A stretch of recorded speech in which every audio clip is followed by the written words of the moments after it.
Hello, welcome to the Nintendo Bros podcast. This is Pete. This is Derek. And we have two other non-biological Nintendo Bros on the show today. We got Thaddeus. Hey, Thaddeus over here. And another returning guest, Michael. Hey, how's it going? I'm very chill, Mike. So yeah, we have this. This is a huge, actually, day because we're talking about something that we only really get to talk about, every 20 years. So This would only be our maybe first time in our lives able to talk about this. A new 2D Metroid has finally released, and we've all played it. Just a quick poll here. I know, Derek, you've 100%ed it. Mike, have you 100%ed it? I think I'm like 80, it's like 78 to 83% or something like that. I can't actually remember what I got. Okay, how about you, Thaddeus? What a casual. I know. No, I just beat it, and after that, I've kind of been done. Do you have a percentage that you beat it at? I'd have to pull it up and look, but I think it was like 60% or something. Okay. I was at 86%. I'm still going to go back and 100%. Yeah. So really, none of your opinions are more valid than mine. Clearly. You know what? At the same time, Derek, I would, just to jump in before we get into topics here, I would say my 86 is pretty well regarded because I've gotten some of the hardest freaking Shine Spark puzzles in the game. Okay, like I didn't go, so I did do all the Shine Spark puzzles, if I remember correctly. I think I was missing one. So, guys, let's we each probably have a little history of Metroid. I just wanted to get you guys to each give a little before we get into Metroid Dread. Maybe just a little brief history with your experience with the franchise, specifically the 2D franchise. How about you, Mike? Oh. So my history with Metroid is like, I worked really hard when I was a kid to emulate it onto my computer, the very first Metroid on NES, and I came nowhere close to beating it. I tried really hard to then also play Metroid 2, but like I had a Mac, and these days like they couldn't emulate anything, so it would just like fail or explode. But my big kickoff with Metroid was Fusion, and I absolutely think Fusion is phenomenal. And Fusion actually nudged me into just like Metroidvania in general. So from there I went from Fusion, then dove into like Castlevania Symphony of the Night, and then from there, like I kind of spiraled out, like Hollow Knight, Momodora, a whole bunch of like really like obscure Metroidvanias, and then inevitably this came out. And the funny thing is, you're the one, Pete, who told me about Dread. I had no idea. The moment you said, "Oh, I can't," like I'm day oneing Metroid Dread, it was like 10 minutes later. It was in my feed everywhere, as if like, it's like you like opened the floodgates. Every podcaster I was listening to was like, "It's coming, Dread's coming." I was like, "Okay, whatever." But no. That message, that's analytics for you. Yeah, exactly. No, you sent you sent the secret code over. It was great. I want to send more messages to you, Mike. I'm gonna Metroid. Yeah, that's right. That's right. What about you, Derek? What's your brief experience with the 2D Metroids? Yeah, so for me, I remember I started with the Metroid Fusion and then Zero Mission on the Game Boy Advance. Those are my first games of Metroid. I never played the older ones. I was too young. And then I didn't play Super Metroid until the SNES Mini. And I played Samus Returns, I think, just before that, around on the 3DS. And then, so I'm like kind of I have two really old games that are on the Game Boy Advance, and then quite more recently I played the two older games, if that makes sense. Have you beaten Super Metroid though? I've beaten every Metroid game except for Federation Force and Other M. Oh, so you have beaten Super. Okay. You have beaten Super. Yeah, and the SNES Mini. Oh, and Mike, you've beaten Super as well, right? Actually, Super is the one that I liked the least. This is probably going to get a lot of hate. You have beaten it though, yeah? No, I got like 70% through, and I just like stopped playing. Okay. Oh, side note, we'll cutting Mike off here. Yeah, just quick question. Anybody ever play AM2R, another Metroid 2 remake? I haven't. No, I know of it. Yeah. No, I know about it. I played and beat that game. It's quite good. I beat it just before playing Samus Returns on 3DS. So it was a complete game? Because I know it was around. It's a whole game. Okay, cool. I might have to give it a shot. Okay. Honestly, do give it a shot. It's wicked. Sorry, don't mean to cut everybody off. Definitely worth the shout out. Yeah, a little plug here. Thaddeus, what's your experience with the 2D Metroid series? Okay, so I go way back. My older brothers played the first one, and I was too young to understand what was going on, but they always called it the game that couldn't be beaten. Wow, so you were a little kid and they had it in the home? Yeah. Oh, wow. My older brothers are 10 and 15 years older than me. Okay. So we had that right from the start, and then like I didn't necessarily play them until Super Metroid. That was the first one I was like old enough to know what was going on and actually be able to play. So Super Metroid is my origin, and like I mean I'm kind of gonna defer with Michael there and say that Super Metroid is my favorite out of all of them still. Like even up to even after Dread. Okay. So yeah, that was when I really fell in love with it. I loved the atmosphere, and I loved like the exploration, and I loved how it was actually the first one, unless the one on Game Boy had it, but it's the first one that kind of gave you clear objectives and a clear map of where you're supposed to be going with things. So it was that, but then I played all of them. I got the Game Boy Advance pretty much just for Fusion, and also because I remember it had this like tacky interconnectivity with Metroid Prime. I think if you shoot. Yeah, exactly. So I remember that was kind of like that. Remember, Derek? I used your Fusion card and then I unlocked the suit. Yeah. So that was almost my main incentive. It's so cool when you change suits in a first-person game, eh? Yeah. I'm just kidding because you don't. Exactly. Anyways, that's a good segue into my history with Metroid, because Metroid Prime to me is my favorite game of all time, even post Breath of the Wild, and that got me into Metroid huge. Like I was late into Metroid, and then I love Metroid Prime 2, and then I actually ended up playing the first Metroid and Super Metroid on the Virtual Console for Wii. And since then, I actually ended up playing Fusion on the 3DS Ambassador Program, and I played Zero Mission on the Wii U. So I'm kind of like the bastard stepchild in some ways. Interesting. Yeah, I don't know. I love the series. I think it's great, and I think we could talk for hours just about the games pre-Dread, but I don't know where I'd rank between Fusion and Super. To me, they're like the total spectrum of Metroids, and how their level design is like between Super and Fusion. Okay. But I love both of them, but they are very different. But I think I'm one of those people who like one time Super's better, and then a few years later Fusion is better. Interesting. But I love them both. So that brings us to Metroid Dread, which is the new exciting 2D Metroid. I mean, I know I was really pumped. I think Derek was halfway pumped. Were you guys pumped, Mike and Thaddeus? Yeah, I mean, I was excited. I mean, it was kind of a thing, like a friend and I were talking before, like what we wanted to see at the E3 event, and then I said a 2.5D Metroid, and that came. I was like, holy shit, that actually got one of my wishes. So yeah, I was excited to see it. I wasn't as hype as you, I can tell you that much. I mean, but we've talked before, like my big one was Psychonauts 2, and that was like nothing was going to trump that for me. Okay, you know what's funny is Psychonauts 2. I told Derek is like to me a 9.5, and it was my game of the year until maybe Metroid Dread. We'll talk about that later. Right. Anyway, so Metroid Dread's finally out. Let's just jump into it. I think everyone knows here. I really enjoyed it, but I'll get to my thoughts later. Derek, I want to hear from you first. What kind of your overall thoughts? Oh man, you're starting off with a negative one. So I like the game. I think it was a negative because you told me you gave 8 out of 10, which is still a good red game. You know? It's a good game. It's quite a good game. It is not anywhere near a great game in my mind. A lot of things are done really well. I really enjoyed the combat. I thought the controls were awesome. The boss fights were really good. The difficulty was a good level. But the things that I look for in those aren't the things I'd necessarily look for in Metroid, especially 2.5 or 2D Metroids. I look for exploration, kind of that non-linearity, and just kind of, the upgrades. Once you get an upgrade, you want to go explore the whole map again. This game was the complete opposite. This game felt very linear. I felt like you were going from one item to the next, and the moment you got it, you knew exactly where to use that one item to keep going to get the next item to use that one. Like, it just felt very static and linear to me. So, is it the worst? No, I think Samus Returns is the worst, but I think this is the second worst. But it's still very good. I'm not trying to say it's a bad game in any way. It's a very good game. It's nowhere near.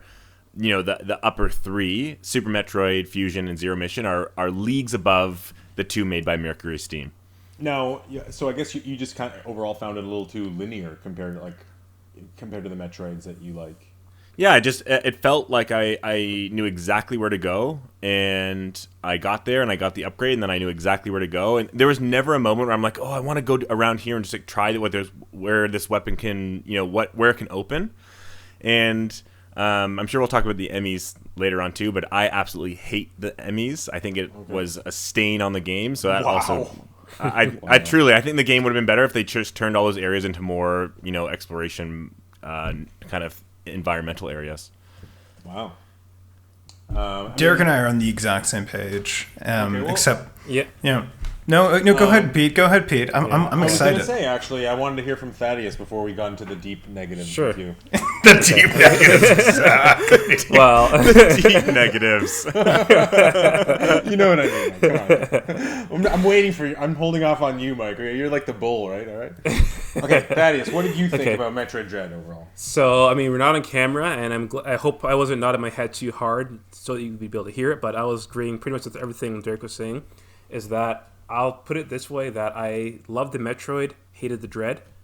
I did not like the Emmys at all. They were definitely the most negating feature. A Metroid game is supposed to be about exploration, and you have these things that just kind of get in the way they wall you off. And then it's just generally that when the puzzles came or like the segments came where you had to escape the Emmys, I generally it was almost like went into autopilot. Like I didn't really give a shit. Mm-hmm. I just felt like it was a chore. And I felt like they don't really add to the fun. They're counterintuitive, and the little the mini game of trying to parry them is very there's almost a rhyme or reason to it. Like they even like give you a little message in the game over screen saying it's meant to be like a very rare chance. Mm-hmm. So it almost feels like don't have it at all.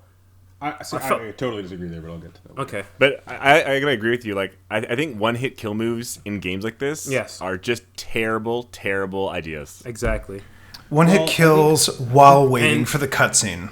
Yes, exactly. Waiting for the cutscene and load screen. You guys all struggled with the Emmys then? Like, I mean, I didn't find it that hard. So I just... They weren't that hard, but they weren't that hard. It just wasn't fun. Like, exactly. Whether you dodge them or didn't dodge them, they both have negative feelings behind them. Very much so. Well, I think one thing that I realized while playing was that, the Emmys were so heavily marketed as part of the game, but it really was only like 10 or 15% of the map or the world.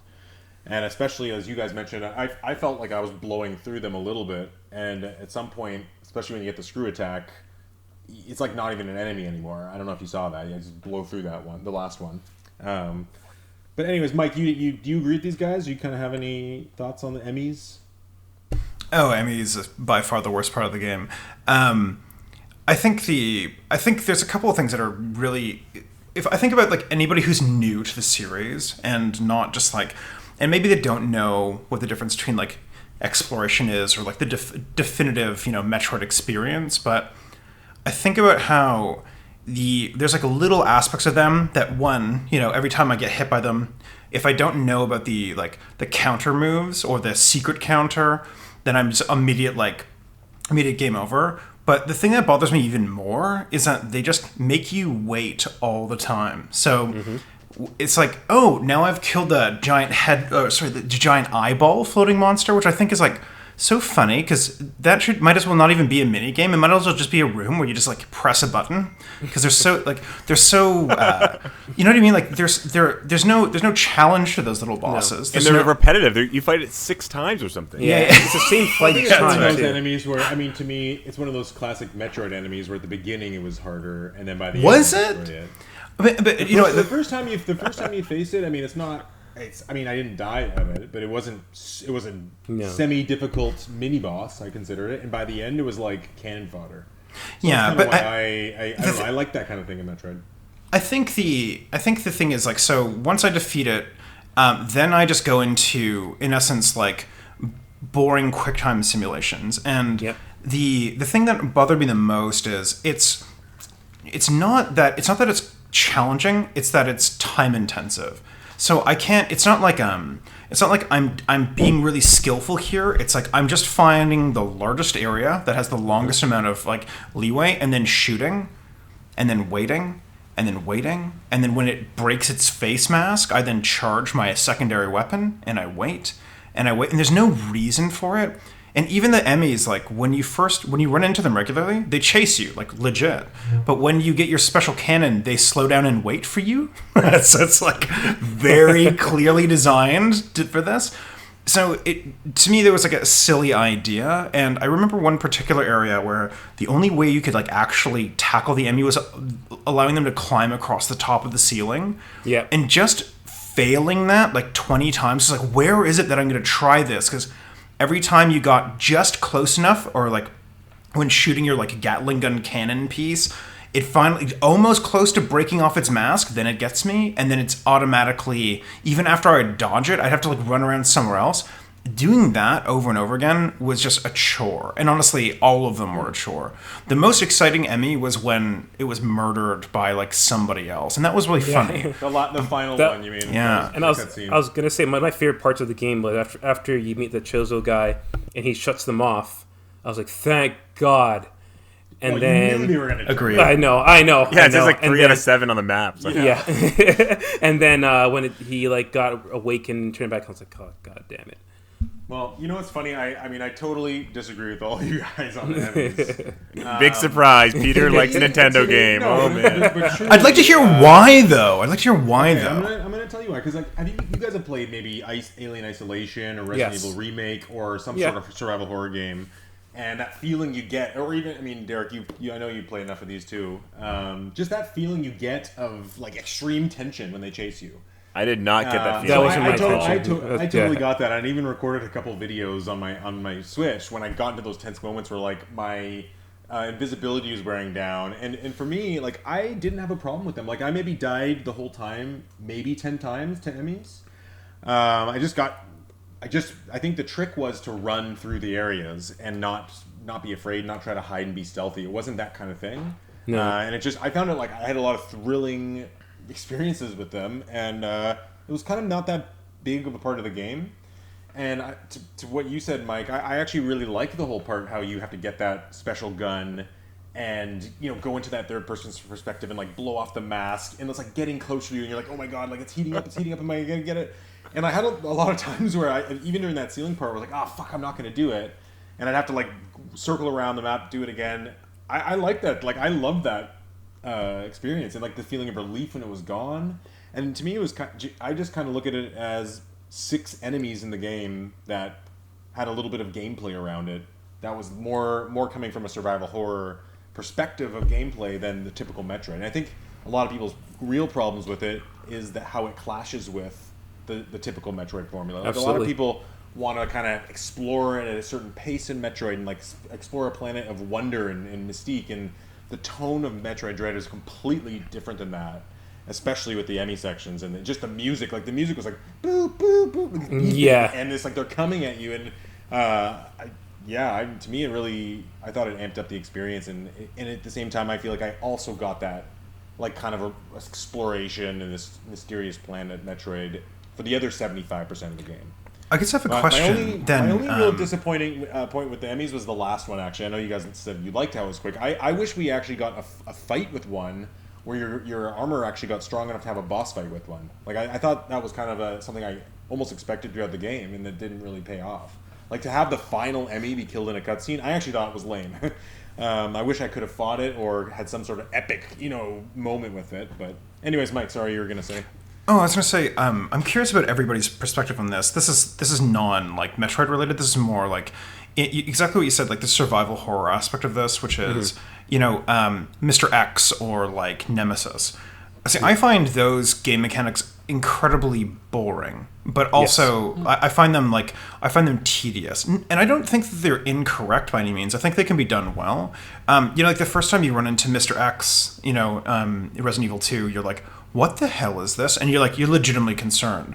But after about an hour, which you're going to spend like just, grabbing items, checking doors, when he shows up, you're like, man, you're like, okay, how do I run away long enough that I can come back to this one spot that I can continue? And so it's more of a nuisance. So I'm curious about you guys. Do you ever feel that nervousness, or do you feel the same way I do here? It's annoyance over anything else. Again, like going to Resident Evil 2, I didn't finish it. I got to sewers in it, and I felt like it rubbed me the wrong way having Mr. X chasing you around. It doesn't add anything to it. It just kind of gets in the way. Like you're already just trying to figure out where to go next or trying to get through an event and having this extra hindrance. It feels like in 90s kind of tactic when they made games harder to last longer for rentals. Like it doesn't actually feel like it's actual true value. Now, I don't mind the chasing mechanic in games, but I think it's in a game where you're powerless altogether. Like I liked Outlast, for example. I liked Alien Isolation because in those games you're generally powerless altogether. You're not really on the offense. You're always hiding. Mm-hmm. So it makes more sense to me that if I'm there for that kind of experience all the way through, then it's fine. But if the experience is like Metroid especially, the whole thing is that you want to feel more powerful. The whole thing is that you're getting more powerful as you're going. So to feel like you're getting more powerful and then be reminded, oh no, this thing can kill you in one hit, and they just get more intense and follow you more as you go on, just kind of counteracts it. And the one power you get to kind of help with it is one of the most useless powers, invisibility. Like I like the cloaking. Yeah. I didn't find it useful. I mean, it also made you not as mobile, so it was kind of useless. It hindered you more than helped you, at least to me. Well, you have to a number of the times you have to use it. Yeah. Do you? So at one point, at the first one, I think that's about it. Well, you don't have to, but I mean, it is helpful and saves your ass a lot. I mean, if the enemy's coming, it's really your best bet is to go invisible. I feel like for me, when I tried it, they would just keep coming right back down and then find me afterwards. Like, they would just touch you and find you. Exactly. Almost. Well, that's why you have to get out of their way of their path. Like you have to go on this. There was a way where if you grabbed the ceiling, you could duck up to the ceiling. It's easier just to run, honestly. Anyways, I just want to comment. You're right. It is easier just to run. Yeah. I want to comment on Mike's survival horror kind of question. For me, there's three kind of defining things that determine whether it's going to be good or bad in these kind of chase sequences. One is, can the enemy actually catch you? And I think Dread they could. I think Mr. X is a good example of you can just run away and watch him, and you can kind of always keep a safe distance, so it's not really that scary in that sense. The second thing I would say is the weight of dying to that chase sequence, where in some Resident Evil games, or I'm thinking of the Evil Within that comes to mind, when you die you actually lose a significant amount of progress. Like I'm sure in Resident Evil 2 probably definitely the original, when you die you go back to your last save point. So you could screw up a lot of progress. So there is that way to oh my god. Where Metroid Dread, I was like, once you got the Gatling gun, I just stood and I was seeing if I could just do it right away, because if I die, I just start exactly where I just was. So there's no seriousness. Would you have preferred that you went back to the save room? I think I would have enjoyed it more if there was I was actually butt clenched and there was something there's impact. There's no fear. It's just, again, it's a nuisance. It gets in the way. Because it's not scary and there's no loss. There's nothing to worry about with those Emmys. They're just annoying. It's just it's like its own little gameplay mechanic within the game. But it's not a good gameplay mechanic, and it's antithetical to Metroid and the other rest of the game. And there's nothing. I think if someone released a game that was just those sections and was completely marketed differently, it would be popular and do well. It'd be fine. Have an audience. I don't think it's that the game. Oh, I disagree. I don't think it's bad gameplay inherently. I think they did. I think they did. I think the chase sequence they did poorly. I think those Emmy sequences, someone else could have made those better. Maybe. This actually brings me to. To me, go ahead. It was sorry, Mike. It was just a type of gameplay in these sections in this Metroid game, like something a little bit different. And compared to most Metroid enemies, they have more AI. They're a little smarter. There's a little more going on in involvement, because a lot of time in Metroids, the enemies are kind of just running on a loop and cannon fodder. So to me, it was just having an enemy that was a little bit different in a different gameplay style. So I guess my point is, I don't think you guys didn't like it. I get that people are averse to it, but I don't think it was badly designed in any way or poorly executed based on what they were trying to do. I think it's more of your guys' opinions about how that type of gameplay meshes with what you expect from Metroid. I expect for that gameplay in and of itself, Yeah, I'll stand with you on the idea of it just being if it were a separate game altogether and that was in it. I mean, maybe other things around it outside of being chased every second, but if it were more horror focused and you were less of a powerful character and less focused on exploration, I think it would work a bit better. or fit a bit better. It's funny. My score, I think, Derek, you said was 8. Mine's basically a 9. And it's funny, one of the things that actually makes it a negative, that point for me, isn't the gameplay or any of that. It's actually the presentation, funny enough. And I remember, Derek, when you first saw it, you were kind of like, oh, it doesn't look that great. And I was kind of like trying not to see that. It does look good. Like, I like the look of it, but, the frame rate is not perfect in it. I don't know where that kind of came from in all these reviews and all this kind of impressions. It's actually kind of chugs quite a bit. Yeah. The load times between the places, I know the Switch really showed its limitations. I wasn't a fan of some of the load times between sections when you're having to take a train ride here, do a little bit, take a train ride back.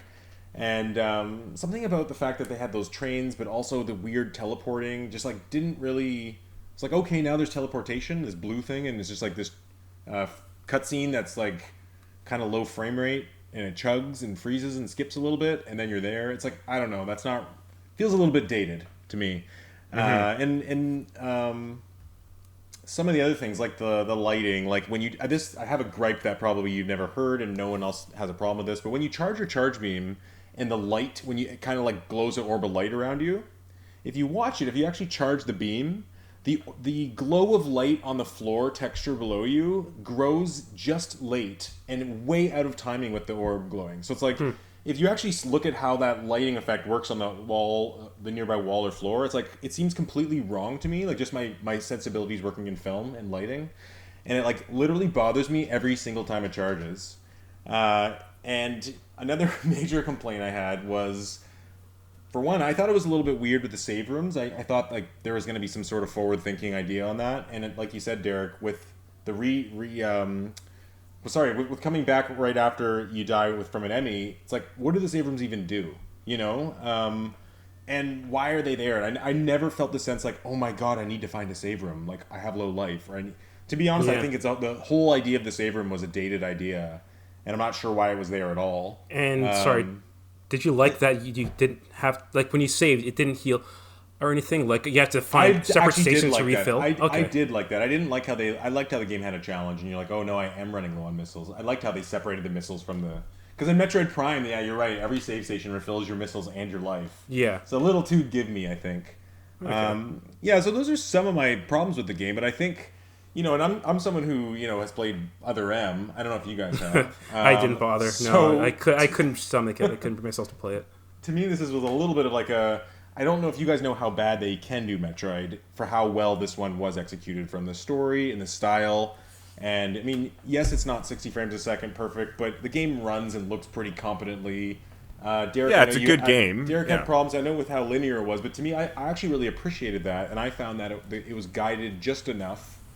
And, I felt it was more like Fusion that was pretty guided, but I actually liked that it was kind of guided, and you kind of, for me, I mean, you're really good at games, so I get that you knew exactly where to go. I didn't. I got lost a few times, but I felt like it was always sending me in the right direction. I mean, I did have an issue with that, but the real issue that I think I had the most of was you got an upgrade, and it felt like it served one small purpose, and then you're already on to the next upgrade. I agree. Like how often did I really use super missiles or the cross bomb or even like the grappling hook? Like, they just put a arbitrary block that requires a grappling hook. It just felt that is a little Metroid, though. I mean, that Metroid. I know it. I have a particular problem with the grappling hook in general. Yes, which is that it slowed things down. So first off, I know earlier, Derek, you mentioned controls are pretty good. I have like a very distinct frustration with the controls. One is I'm holding 3 buttons to do one thing, and that was like ridiculously stupid to me. The idea that I couldn't just use my grapple by pressing ZR instead of having to aim it, then press it, then press X. I mean, you could just press ZL and X or whatever the case was, but to me, it should just be ZL. And then if you want to aim it, it's ZR plus L, right? That made way more sense to me. The thing is, why am I not just pressing R to shoot a missile? An option, Mike, to have a toggle. So that you can 100%. Have the missile selected, tap, have the grapple beam selected. That's the way it worked in Super Metroid. Well, the thing is, like, I don't want to select them. I just want to use them. Like, the idea is, like, if I'm a badass, I should be able to switch between my weapons without having to think about it, right? Like, if I just hit R to fire missiles and X to shoot my like plasma cannon, and then like a ZR to shoot my grapple beam, it wouldn't be so bad. But because I have to like distinctly switch them and then use them, it makes this like tiny little slowdown. But the grapple beam particularly. The first half of the game, Mike, I was thinking, okay, why is my main triggers on my controller doing such less important things? Like, agreed. Agreed. Buttons that are smaller are like my main aiming and missiles. But then later in the game, I realized I'm like, okay, I'm gonna need grapple during the what's it called, the grapple hook during bosses, and I'm gonna need the morph ball. So like it kind of made sense later in the game. But I think to me, I still think it makes absolutely no sense. I agree, but I mean, by the end, I feel like I was a ninja with it. By the end, like it did sink in eventually. It was a little bit. I'm not suggesting that you weren't a ninja with the controls. I'm just saying like it's sloppy to me. Like we have the ability to be dedicated. There's no reason we shouldn't be. And then the thing about the grapple beam that is also delightfully silly is like grapple beam doors. Why do I stop running to open a door? That to me is it is like one of the major aspects that I found that drove me crazy about Dread versus not even just other Metroid games, but other Metroidvania games. Like the thing is like the best part of like early Metroid is when you get what is it called, like the super run, or like you're just like fast, right? And the same thing in Hollow Knight when you get like the crystal dash, or in other games. The idea is like now you traverse all of the map in like 1/10 of a second. And you feel incredible. But then you're just running through. First off, like the dash in this is just terrible. You can never run straight at all in the entire game. The map is like all this like giant like cluttered scribbling mess. But the moment you're like on a run, all of a sudden it's like, oh, sorry, stop. Can you open this grapple door, please? Just like, press ZL. Press ZR, then press X, then press back. Mike, you act like there's a grapple door every few rooms. There's probably one grapple door. I was going to say, actually, there's a lot of grapple doors. It's not just that, though. There are different kinds of door. There's an invisibility door. There's a dash door. There's a door for every power up. There's a gateway for almost every power up. Yeah, so that's the thing. I mean, I didn't like that person that there were so many kinds of doors you had to go through. I mean, in different styles. That's back to my point of you got an item just to get through that door. Like that's kind of what it like. 200%. I never used invisibility outside those doors. Like truly. Since we're talking about controls, I just wanted to ask a question because Mercury Steam put this in both of their games. They had the counter button. I personally hate the counter. I think it's a bad addition to the game. It's honestly easy button mode. I find it makes the game almost silly. Just curious what you guys thought about it. Yeah, I wasn't a fan at all, and I didn't like that they worked it into some of the boss fights, especially near the end where they didn't necessarily telegraph it. So I think I had a couple fights where like it went to a cinematic and it was like I think the first time you see the flash, so I was like okay, but then there's like another 2 flashes after. I was like oh shit, and then I lost and had to go longer. I think it even happened to me right to the very end with the final boss, where it's like to kill him. I mean, at least to you understand, have to go through a few of the bosses. You have to go through that moment. Exactly. If you miss it, you just have to fight them a little more and accuse it up again. And even the mini bosses too. I mean, that's almost different than what Derek's talking about. Because but in a way, it's the same because you are parrying them in those cutscenes. But I guess it's like in the main gameplay, there's a lot of enemies you could choose to parry or just. I mean, I didn't use the parry a whole bunch. No. To me, it was kind of like me neither because it's so stupidly easy. Well, actually, you get extra when you counter someone. If you counter someone, you get extra ammo in life. Yeah, exactly. So it was kind of like, I can just refill it instantly by countering the stupid bat that flies towards you. Well, no, to me, it's like Doom Eternal. Like you have to do a specific thing to get the items that you need, and if you are low on missiles or life, especially. Yeah, but counter is like an arcade shooter. It's a very different game. This is like supposed to be like you're exploring, but you're running out of resources, hoping you can explore to the next point. Where Doom Eternal is like you're having 80 guys surround you. Well, it's a little bit different. I guess I don't think there's a flaw about doing a counter move. That's a time. I don't like the counter move. I just don't like. I liked it during bosses a lot. I thought it was really cool when you queued up those. I didn't mind the bosses. Bosses. I thought all the bosses were good. And that's really a strong point of the game I didn't get to. But I liked how the bosses had those little moments. I don't know if you saw them all, but there was a few bosses that I actually missed the parry cutscene because you'll parry them and then you'll actually queue up this whole cutscene and in one of them, I can't. There's one called like Project ZX or something. So the one that hangs off the walls, right? He's the one that's like they're like the robots are zapping throughout the whole game, and you go through that room, and then you fight him, and he's not there. I don't know if you know that guy. What I'm talking about? Yeah. But I thought that was really cool, by the way, how there's like this big guy there the whole time, and finally you do fight him. But there was one for him where if you parry one of his moves, you like jump on him and like smash out the window, and you're like flying through the water and like this whole 3D space, like firing missiles. It's freaking awesome. But the whole thing is totally missable. So I think that those parry moments I thought were really cool. See, my issue with the parry is just really simple. It slows down the game. There's supposed to be like the one thing that I found Metroid Dread did very poorly was give you a sense of flow state. One of the things I really like, don't get me wrong, I love the exploration. That's the thing that keeps me playing these games. But what I like is moving from one area to another, feeling like just utterly awesome. And often that's like, while I'm running at warp speed. Sorry? Yeah, traversal for sure. Yeah, and the thing is, in order to counter, I have to wait for the cue, and then I have to press it. But often, by the time there is a cue, I've already killed the monster, right? So it's like, yeah. So it's like, okay, I'm running. And it's like, I'm not going to stop for this bat to then shine to then to reflect. And most of the time, you're in this moment where your enemy's facing away from you, so they're not even ready to attack you to counter. And so it gives you this kind of like almost weird cycle of, well, I don't counter a lot because I don't get the opportunity to, and then when I do have the opportunity, I forgot that was there, so then I get like damaged. Both are like an unpleasant thing. And it's not that it's good or bad. It's more just like, for me to stop and wait just reduced my engagement. Every time I had to stop to like I said, like open a door by stopping, pulling 3 different buttons and pulling a trigger, like I was just like, oh, why did I have to stop? Every single time there was like a moment where I was just like, I just wanted to keep going, and that like it always just like broke my speed or my flow state. So that really did break my heart. Mike, because for me, I think it's the total opposite. Where the counter actually, if you get it going right, it actually is faster, but rather than like stopping, holding down the aim button, like aiming up at them in your static feet mode. You know what I mean? Like it's way actually faster to. If they're facing you with some of those enemies, to just counter them and kill them really quickly. But you can aim while running, right? The thing is, like, you don't have to stop to get the full 360 degrees. Yeah, true. It depends on what situation you're in. Yeah.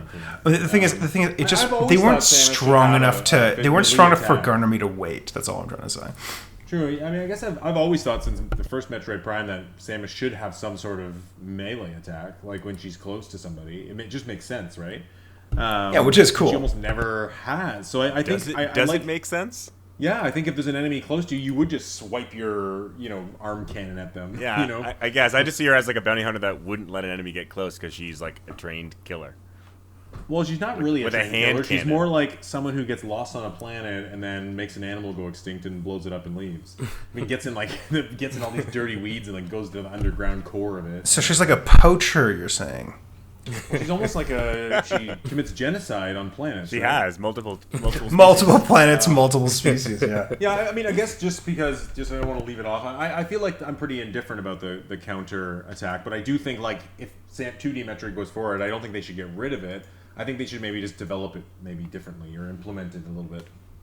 I don't know, make it in a way that where you could just use it on every enemy and make it maybe develop like something like that, right? Because that could be a whole other chain of moves if you think about it. If Samus had, a swipe it, like basically a close range attack, and then you power that up, and then it gets better, and that could be a whole different thing. But anyways, that was another thing I was going to ask you guys. Some of the new abilities in the game, like one of the coolest ones I thought was the Aeon Shift, where you basically just flash in the air. But I thought I thought that was pretty cool. But overall, I thought there wasn't a ton of new moves from past Metroids. And that's one thing I actually did expect more of. I did expect to be like, oh, cool, this is like some brand new thing I didn't think of. Where really the only ideas were like the flash shift, which is kind of in other games, and the wall climb and ceiling climb, and the invisibility and the storm missile and the cross. No, the storm missile is the same as the seeker missiles from Metroid Prime 2 and 3. I don't count. Oh, but it's never been in a 2D. Okay, it's never been in a 2D game. True. Anyways, okay, I want to ask you guys another question. What do you guys think of the storyline in the game? And I want to start with you, Thaddeus. Okay, well, I mean, I'll say right off the bat that in maybe 9 out of 10 cases, storylines in games don't necessarily they're not the make or break feature for me. Like, honestly, I will, in many cases, skip through the dialogue or cutscenes. In this case, I remember the intro. It kind of put me in a bad way right from the start because I felt, for a game that's being sold full price, it felt very budget. The cinematics, at least, it felt like a PowerPoint slideshow. But yeah, I mean, overall, like the story, I mean, to my understanding, it's basically that Ravenbeak wants to start an army, and we can go to spoilers, right? This is a whole spoiler discussion. So yeah. totally. So I guess the whole thing is game. that he's Samus's father, so to speak, not necessarily biological, but I kind of read a good summary on it, and just because it is a bit confusing how it's presented. So basically, Ravenbeak dates way back. Chozo are the smartest people in the universe, the species, and it's almost like the humans and the space pirates are like dumb animals to this Chozo.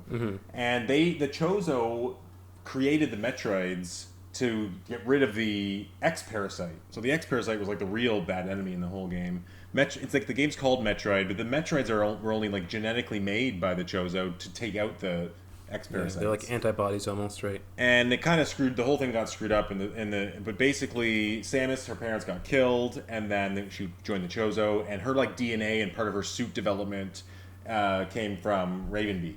So she kind of has his DNA as a kid, and he's been kind of, I guess, masterminding this, because it's almost like Ravenbeak and the Chozos just love to do genetic manipulation. Like, that's all they do. They love it. It's their fun science.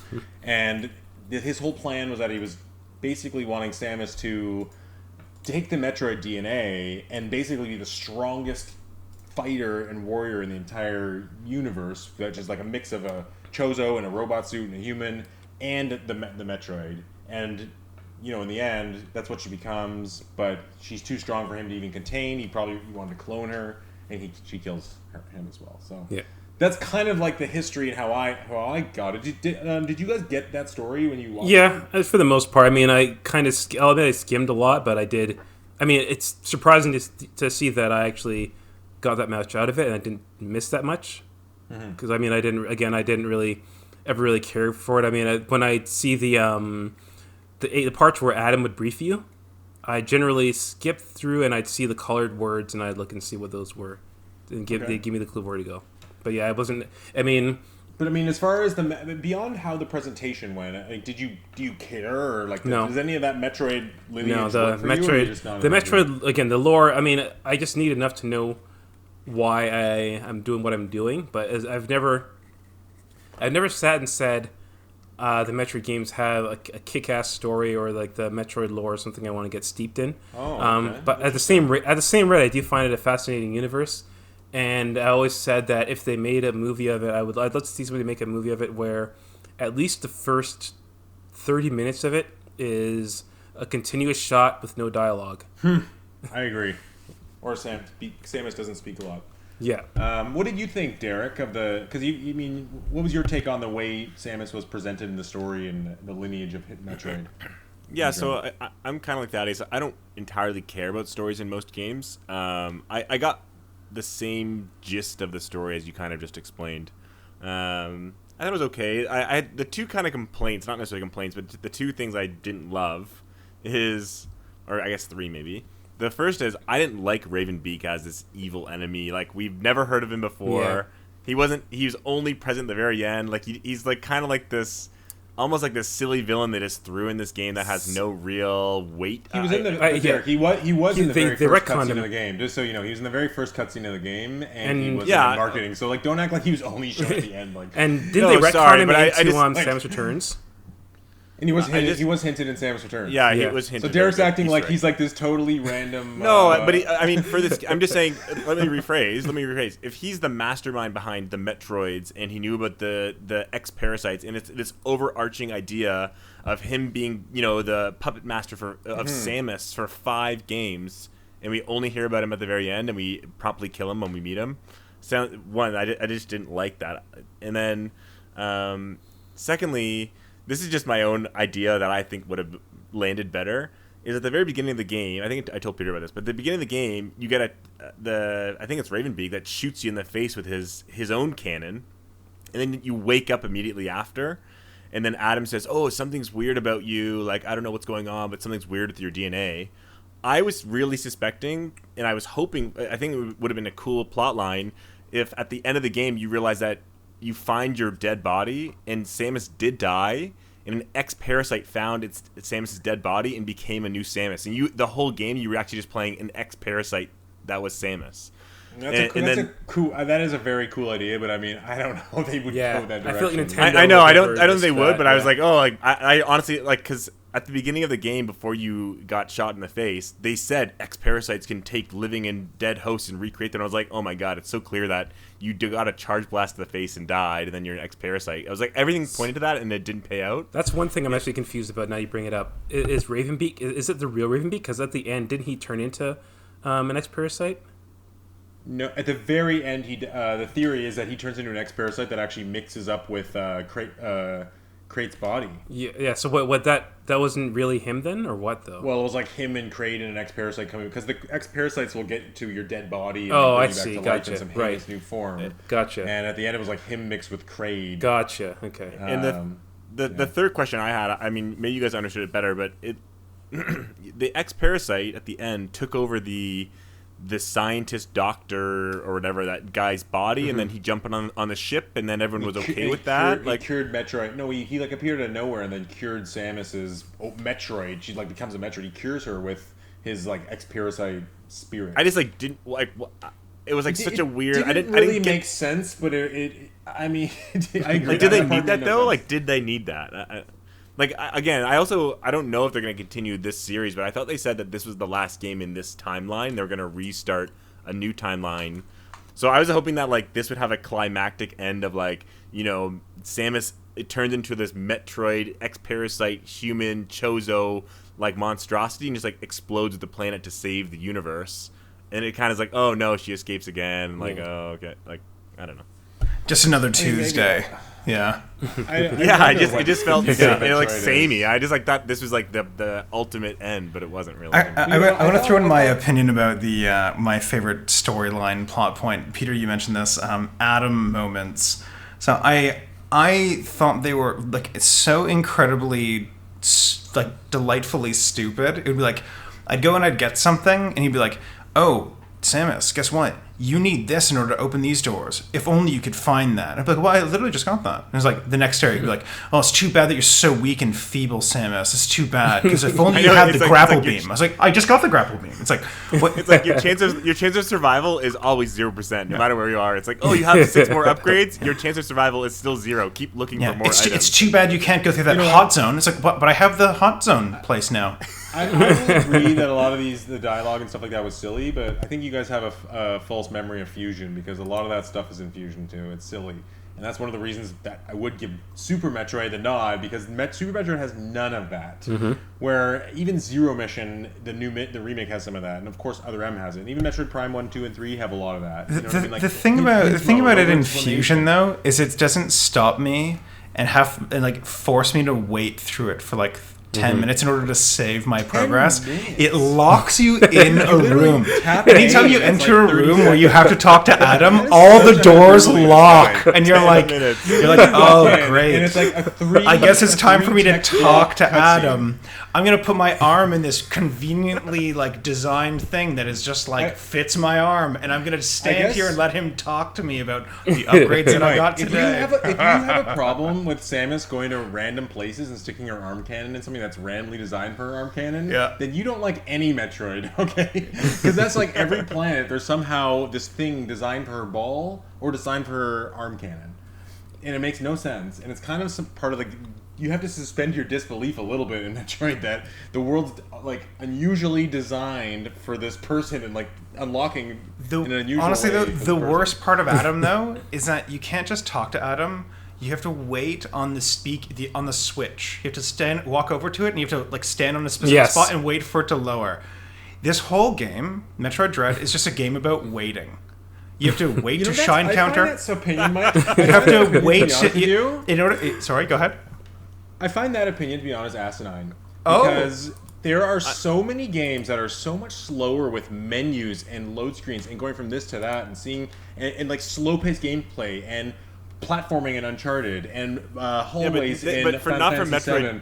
It Yeah, just but seems not 2D ridiculous. This game Metroidvanias, has Peter. some of the slickest, fastest gameplay. I felt like I could whip across the map. But you can't. Faster than any Metroid game I've ever played. Okay, hold on. You really I want can. to. I want to be in the in between here because one, Peter, you named games that aren't Metroidvanias, and I actually agree with Peter where when you're moving, this game you do feel really good when you move. You got the super speed, you got the dash move, you got a lot of aerial things. I agree with Peter. You feel good when you move, but I agree with Mike too where you get stopped a lot.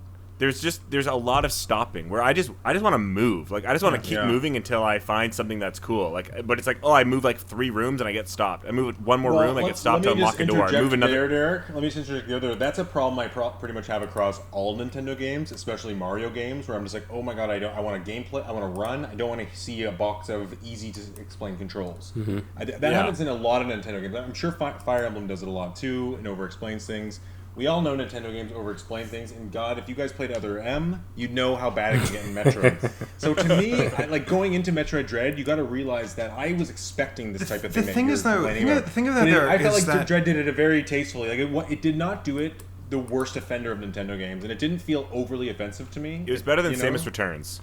The challenge for me, though, is that games. we can't really compare Metroid Dread against Metroid games or Nintendo games, because Metroidvania is its own genre. So you're comparing it against games like Hollow Knight, or like Momodora, or like Astalon Tears of the Earth, or like AM2R, which is literally a better Metroid remake than the one that they remade for the 3DS. So it's like... I agree with you, Mike. Yeah, so I think it's... the challenge, and this is why I score it so poorly, is it's not a bad game. It's just in the areas that it should be competent, it fails in so many categories. It feels outdated compared to the 100%. great game. Like we have Ori and Hollow Knight. Like there's such a pristine level of Metroidvania now that the Metroid games from Mercury Steam, they're not bad games. They're not terrible games, but they're just so heavily outclassed by better games. Yeah, they're not the pinnacle of the genre anymore. That's noticeable. Yeah, that's right. Like they're not bad games. You just notice that like, oh, like this really doesn't feel as good as the great Metroid games. Exactly. No, 100%.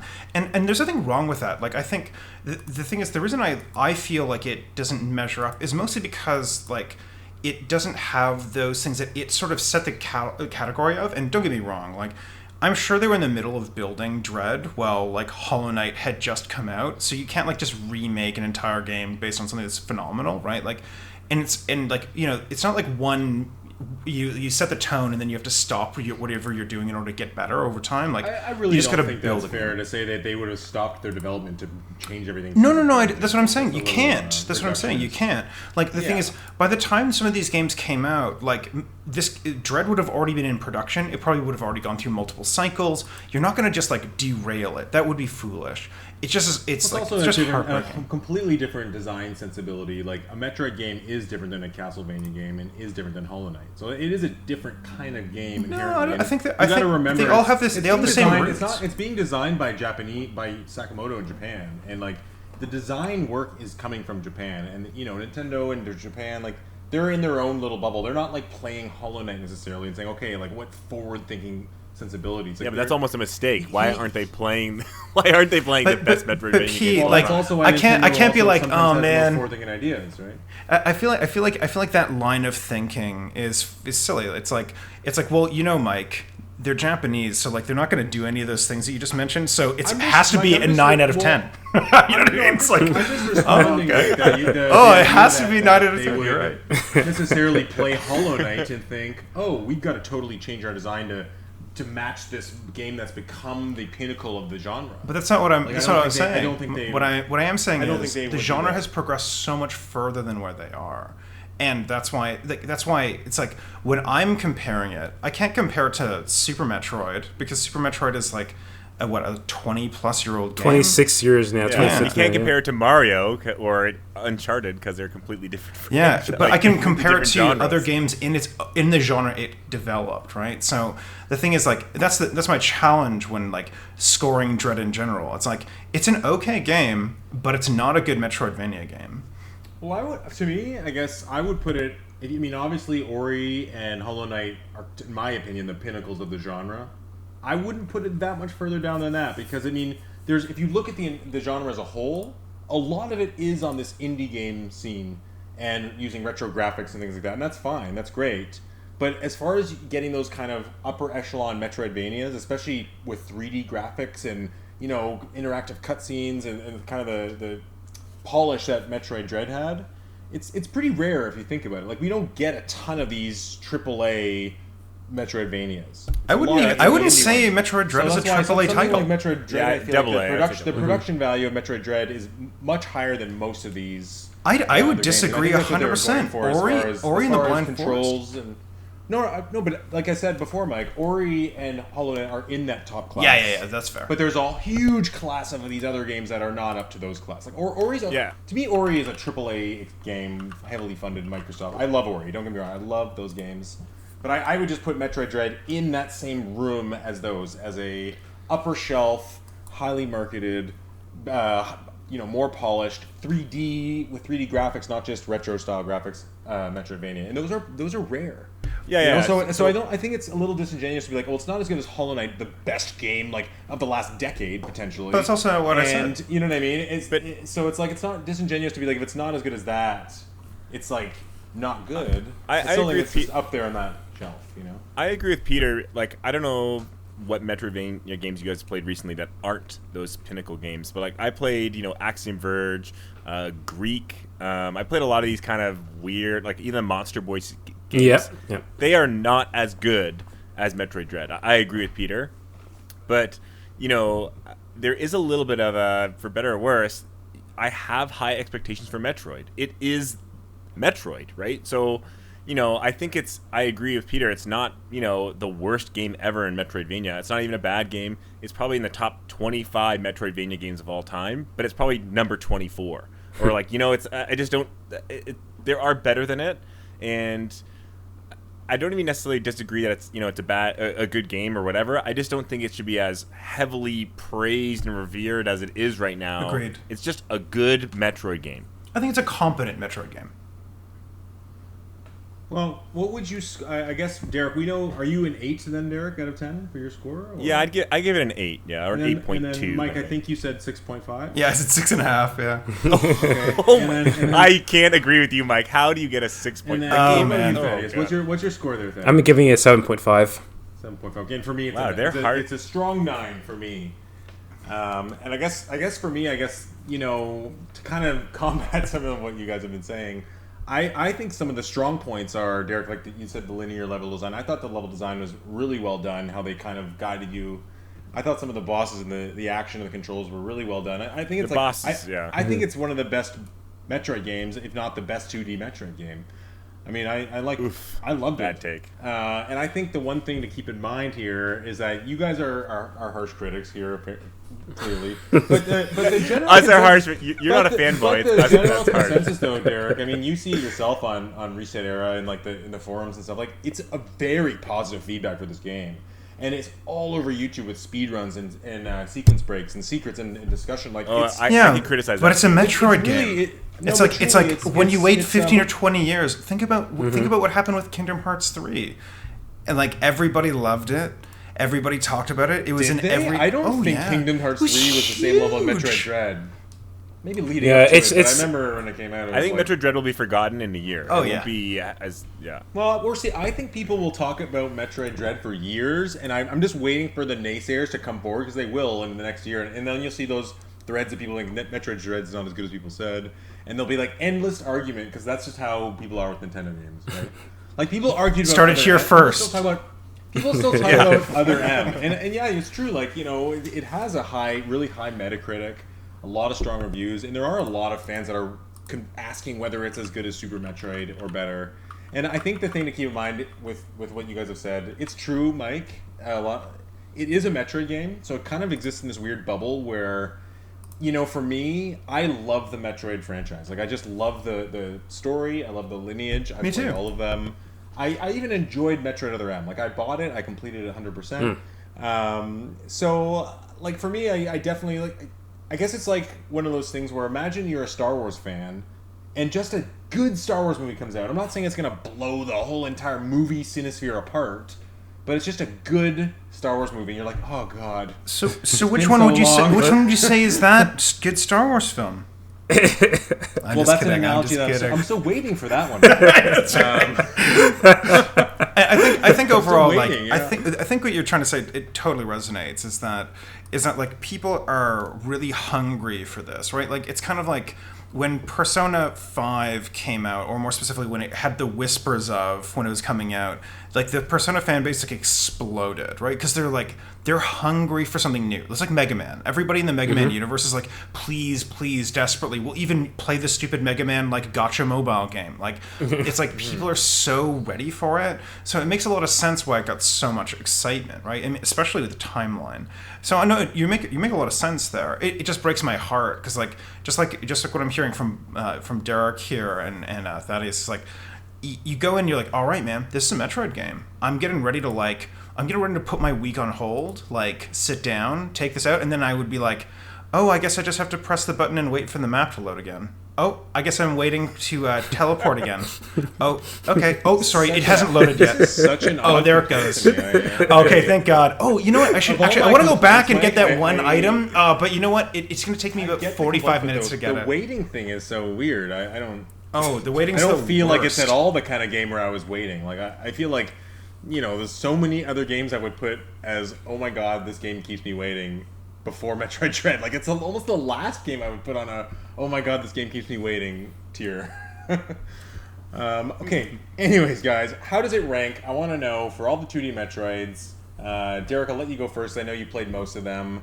How does Dread rank on the... So we have Metroid 1, Super Metroid, Fusion, Metroid 2 for Game Boy, and then Dread. But I guess I think if you played Zero Mission, you played Metroid 1, and I guess if you played Samus Returns, you played Metroid 2. Yeah, okay, so before I even do that, I just want to say two things about this game that we haven't talked about. Is one, the Kraid boss. If you guys didn't know, there's a secret way to kill him. Yeah, it's awesome. Yeah, and the second thing I was going to say is the sequence breaks that you just mentioned, Peter, are not good in this game because the only sequence breaks in this game are glitches in the game. Like, you can grapple through the wall and you can, like, shoot explosives that you're not supposed to be able to shoot. Where other games there's many other sequence breaks by using the Shine Spark and by jumps and the Shine Spark. You're right. But I just mean that a lot of them are things that you're not actually supposed to be able to do. I don't know about that, but there are actually a ton of sequence breaks that don't require glitches. But there's tons of glitches in the Super Metroid sequence break, so it's kind of part of the fun, right? True. Okay. Yeah. I didn't love that. But anyway, so as far as ranks go, my number 1 would probably be Metroid Fusion. Number 2, Zero Mission. I would go back and forth between those two. Number 3, Super Metroid, just because I played it late. Number 4 would be Dread, and with a significant little gap to number 4 would be Metroid Dread, and then way down would be Samus Returns. Wow. Okay. What about you, Thaddeus, and your ranking? Okay, so my top is still Super Metroid, and then coming in second would be Metroid Fusion. Coming in third would be Metroid Zero Mission. As you said, that 1 and Zero Mission kind of count as one, right? Mm-hmm. Okay, so Zero Mission. So I haven't played Samus Returns, but I'd still I guess I can't. I can't. No, I can't. I can't. Yeah, I can't objectively do that. It's the worst of the two Mercury games. Yeah, so I can't objectively do that. So I guess by default I have to do Metroid Dread. And then, honestly, I'll do Samus Returns and then Other M at the very bottom. Okay, I thought Other M was more of a 3D Metroid, but yeah, I mean, I'm looking at a list right now, and apparently it's under that. So yeah, I mean, it was Sakamoto. Yeah, Mike, what about you for your ranking? I'd probably put Hollow Knight at the top, followed by... we should not have put a Hollow Knight fanboy on this. No kidding. Honestly... Spoil the water. I'm actually think Derek's breakdown is exactly the same as mine. Fusion is so fun and so, like, wacky and, like... I think... And that game actually has a scary atmosphere. I was just going to say, it is legitimately The SAX is actually scary. Yeah, agreed. Yeah, that I remember those moments where you're just like... You're crawling through a vent as a ball, and all of a sudden you're just like, oh my god, there's me hunting myself. That was like nerve-wracking as fuck. So I really appreciated that. But yeah, no, I think I feel exactly the same way, and I feel like Samus Returns like I feel AM2R. I definitely re-recommend it. It really Mike, sits what up about there. Super? You said you didn't like Super though, remember? Yeah, no, Super Metroid, but Super Metroid I find is more competent than Dread and Samus Returns. So Okay, give a numbered list because you're jumping all over the place. So I number one would be Fusion, followed by Zero Mission, and then after that you really just have Super Metroid. But I would throw in AM2R or the Samus Returns on the Game Boy, which is actually quite good. It's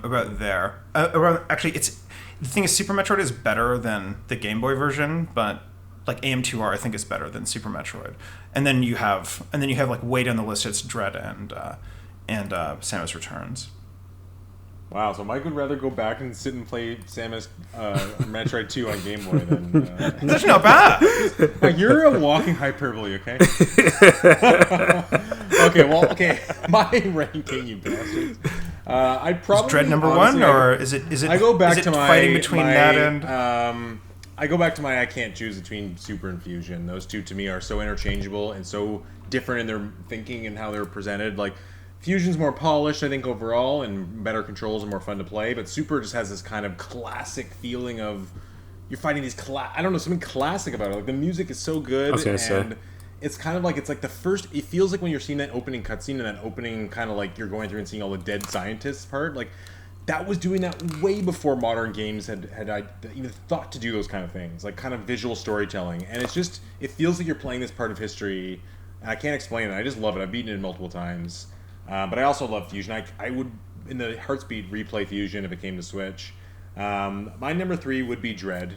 When I really think about it, guys, it's the best controlling Metroid. It has some really amazing bosses, high highs. It was at the very least, Mike, it was competent after Other M and Federation Force. So, thank you for being competent. After that, I would say Zero Mission, which I loved, but you can beat it in 2 hours. And the hint system makes it so easy. It's almost incredibly easy, but I don't know. It's the first Metroid. I don't know how that works. Then I would put, at the bottom, Samus Returns. I liked it, but it's the only one I just didn't beat. Kind of boredom. Seemed kind of linear, and you fight the same boss over and over again. And then last would be Other M. but the Emmys in linearity and Dread are not the same as that. No, I would find the Emmys. The Emmys to me were easy. They're not even bosses. They're just enemies. I got through the Emmy sections quickly. I don't know. I got to the Emmy room and I'd be okay, here's I gotta just get through this, probably get something, get across it, get something, and then I'm gonna destroy this guy. I didn't really faze me in the same way.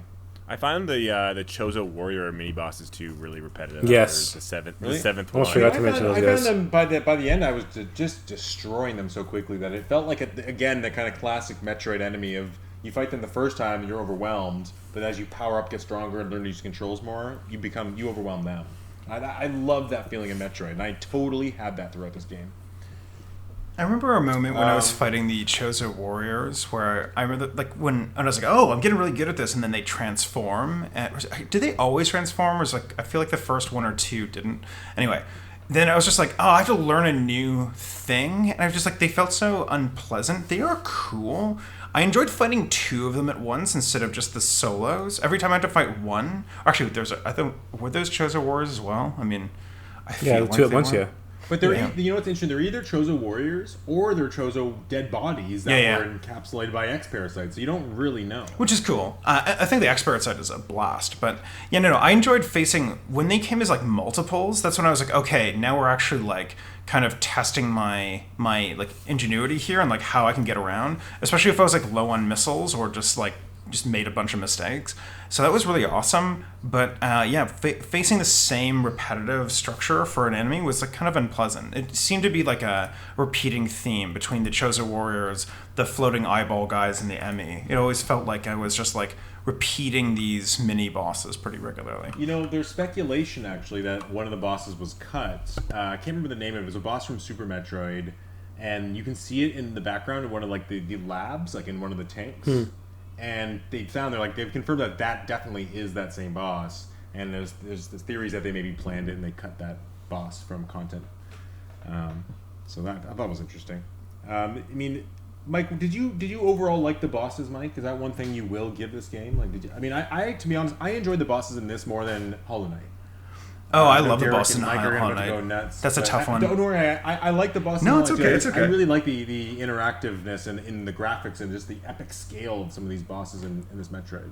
And they all felt fair, and I felt like I could dodge all of them. But what do you think, Mike? How'd you feel about the bosses in Dread?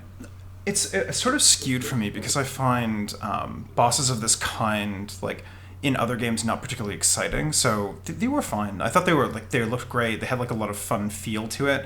But it's really just a single set of patterns that you just have to learn, and then inevitably you can use. So I thought they were a little bit too easy.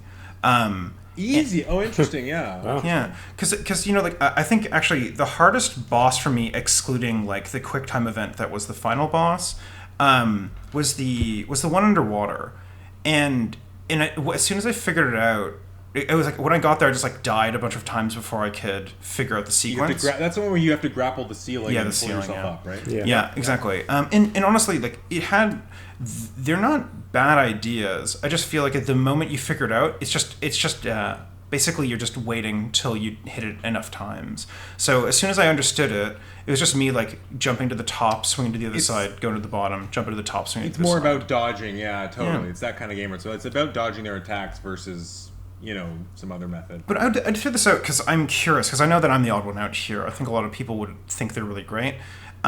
So one of my favorite bosses was, if anyone's played Bloodborne, is like, what's his name? Father Gascoigne, or Gascoigne. Yes, or whatever. Gascoigne, yeah. Yeah. Yeah. Now, the reason he's my favorite is you and him are literally on the exact same plane. He has a very similar skill set to you, depending on what weapons you're using. And you have this sense of like, it's like a 1-to-1. And then when he turns into a werewolf, and it's like legitimately terrifying the first time it happens. I was like, okay, so I appreciate like when I'm facing off against something that's like my size, has my cunning. I have to think about like what I'm going to be doing, and you're always like on that like kind of bleeding edge of death. That's actually why I liked Hollow Knight so much. Every time I killed a boss, I was like 1 health away. I was always like just like skimming it at the end there. That's how I always felt. Yeah, I love that in games. Yeah, me too. And I find that a lot of big boss monsters, they often are just because they're hard to sort of make. Like if you think about games like oh man, why can't I remember what it's called? Everybody's favorite game where you're one kid on a horse who has to kill 16 giant monsters. Oh, Shadow yeah, Falls. right. Don't get me wrong, cool spectacles, not that exciting of a boss fight. It's very clear. You have to. It's a different design philosophy. Agreed. Completely. Agreed. Yeah. And so the thing is, like, if you kind of shrink them down, right? The Metroid bosses sort of meet in the middle. They're a little bit like your size, but they have these repetitive patterns. But you know where you have to hit them to kill them. So I found overall like they were perfectly fine. But I wasn't like, man, that was tough and fuck, I earned it. I was just like, okay, cool, next one. Oh, okay. I felt it was. I actually liked some of the Chozo warriors for that very reason, where they felt like they were the same size as Samus. Oh yeah. They had like kind of a similar moveset, and I actually felt at some points I was like playing some sort of new version of Smash Bros. with them, where I was like shifting around and landing and firing missiles at secret missiles and shifting the other way, and like, so I got a little of that feeling from that. Did you guys particularly like the ending of Dread? I mean, this is a spoil-free chat. So where it goes plot-wise, or just the actual whole, together, or like full together, anime, like now we're using like giant. I mean, from my perspective, guys, it's one of the best Nintendo boss endings ever, as far as lead-up cutscene boss. You don't say, Peter. I never would have thought you would think that way. Yeah, I put it. I have a little ranking here. Number 1, Ocarina of Time. Number 2, Metroid Prime. Number 3, Super Metroid. Number 4, Mario Odyssey. Number 5, Splatoon 1, and then Metroid Dread right after that for like my favorite Nintendo boss endings. I just thought it was awesome. Like I loved how it tied. It seemed like in that one explanation cutscene, it really did tie all 5 games together in a weird way. And then you had this kind of white knuckle fight against Ravenbeak, and I'm pretty sure we all must have died once. yeah. Yeah, that was a great boss. I think I died once each segment. Yeah, because it's like I figuring thought it was out. an awesome boss, Yeah. and I even like that part when you get to I guess you land on the surface and you like blast him while Yeah, he's a yeah. monster with Kraid, and I loved it. Like I know Mike probably hated it, but what did you guys think of did that? I guess Mike, did you hate it or what? I mean, yeah. Let Mike do it. You'll know my answer. Yeah. You'll know my answer. My answer Tell is us why you hated the end boss. no, and I don't want to shit on it too much because I think some people will really actually like it. I just I think of this from the very first time you're playing a Metroid game. So let's imagine I've never played a game like this before. I've worked my ass off to like get through the Emmys, get all the way to the end. I have all the weapons, maybe 100% at it, and I get to this final area, and majority of my weapons and things that I've garnered, like that I've worked my ass off for, you just don't use in a final boss. That was like really sad to me. Then the idea that like you have an entire separate boss segment, version 2, in which you just can't do anything but counter. And the thing is, the first time I got there, I was like, oh, he's gold, nothing's working on him. What do I have to do again?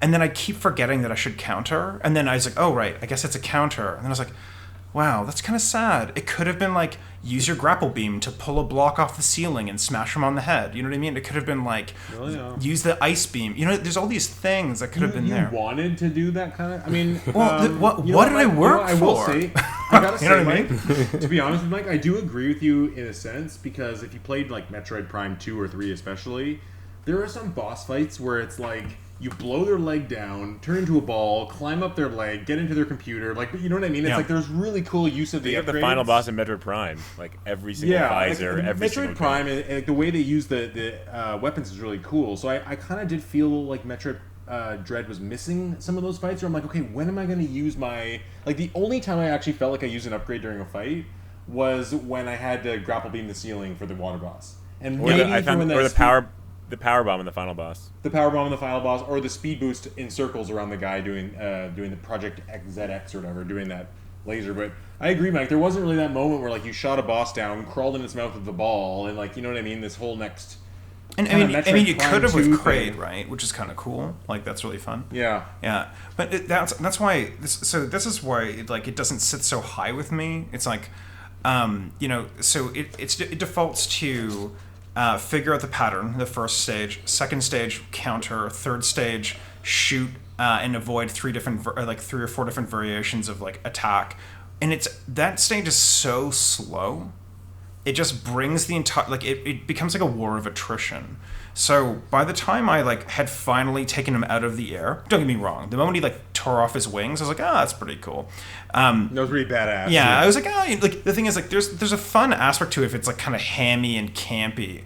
But the idea that like the most ultimate species in the entire universe, like the only reason that he's like so powerful is because he's like a giant like like Hadouken cannon or like a like Kamehameha beam. You know what I mean? It's like and then on top of that he flies. It's like it seems like I feel like he'd be a little more sly than this. But anyway, the point is, after doing all these things, then it becomes like a big giant cutscene, and there's nothing wrong with that. I thought it was kind of fun. It was a very epic setup, but to me it felt like I was just like playing like One Punch Man, or like watching the end of a classic anime where it's just like, I can kill anything by pointing. You're talking about the very ending bit, right? Well, yeah, because I sort of think they're like all the same. It's kind of the extended like interactive boss cutscene. thing. It wasn't. Yeah. I mean, to be honest with you guys, I died during the first time during that ending cutscene. Oh, that's so funny. I died and I was like, oh my god, I'm gonna have to fight him again. I'm so stupid.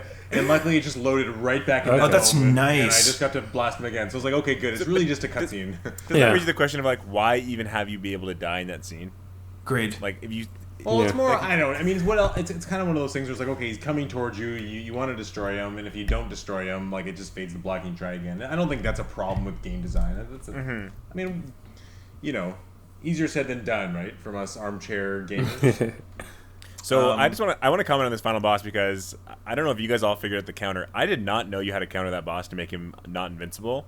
So I just blasted the hell out of him non-stop until eventually I think he hit me, and then the counter, like, I didn't counter him. I think after he lands the attack on you, it goes away regardless. So I was just having a crazy fight with him, and I actually disagree with what Mike said about the attrition part being boring or whatever. I think that's awesome. It's like you're like going all out. You barely have any life left. The other guy's going all out, ripping off his wings, and at the very end, you're both just like transform into these crazy ultra beasts. I don't know. I thought it was probably like Peter, probably one of the best Nintendo fights ever. Yeah, and the Metroid, the classic Metroid escape from the planet as it's blowing up was awesome as usual. Yeah, it was the best escape of any Metroid. Yeah, that laser you had was like the final smash from Smash Bros. For Samus. Like constant, you know. What did you guys think about the world, like Planet ZDR? I actually really liked it. Like at first, I was a little bit, I couldn't really tell the difference between the first few worlds, but they became a little more distinct as it went on. I kind of gathered that this was a very desolate, lava frozen cave kind of planet. Not as much with like lush greens, and there's no desert area, so it had that kind of dark purpley cave vibe. I really liked it. What did you guys think? Yeah, I wasn't too crazy about it. In all honesty, it was a lot of it felt very cold and remote. I mean, just a lot of them were pretty, almost like the first game where the environments were pretty identical. Everything was mechanical in an interior level. Towards the end, you got a few more of the diverse levels, but nothing felt like it was anything there, because there've been many Metroid games, and nothing felt like anything like, holy shit, this is like a totally wild new kind of place. Like, again, go back to Psychonauts. Metroid Prime 2 Sanctuary Fortress. Yeah, like going to a game like Psychonauts, like there's such a wild variety of the levels you go to. Obviously, I'm not expecting that, but at the same rate, I kind of am, because this is a game about space exploration, and you kind of want to see. Pretty much sky's the limit with what you could do with the kind of environments you have, and they kind of went for the basics. They went for mechanical levels, they went for fire level, ice level, and then the weird swampy level and temple. Yeah, you're right. And then the Sky Temple. Yeah, so nothing that out of the ordinary for what you could see. It didn't go quite as far as I'd say like the Prime series, but I think it did more than the other 2D Metroid games as an entirety. Yeah, if we say that. What did you think, Derek? Planet ZDR. Yeah, like I think I had a similar opinion as Thaddeus. Like I don't think it was bad. I liked it overall. It did feel like it was less diverse than other Metroids that I remember. Maybe I'm just, remembering from nostalgia incorrectly. But it just felt like kind of like you said, there's a lot of labs and very samey feel in those first few biomes. You get the lava one, which was nice, and you get the water one. I thought the water one was way too big, and you get that upgrade so late into it. I didn't really like the water section for the majority of it. Yeah, again... Was it because you got slowed down in your pacing? Is that why do you think it was? God, don't even give it Man, it's so fun to run fast, except in the water. Oh, it's so great that they have this entire water level. Like, I don't mind... Again, I don't mind, I think, back to Metroid Prime 1 in the water. Like, it's okay to have that water slow down section. This one just felt long. And it felt like you went in the water, you did all the stuff, you left, you did something else, you came back to the water, did something else, and you still didn't get that speed. But we're talking about the environments itself. I would like to have seen more risks with the environment, or kind of just more interesting areas. It just, again, it wasn't bad. It just didn't do anything for me. It wasn't like a highlight of the game. And Mike, do you... Actually, you know what? I have a totally different opinion, which is going to slightly shock you. I thought the set pieces of the planet were really good.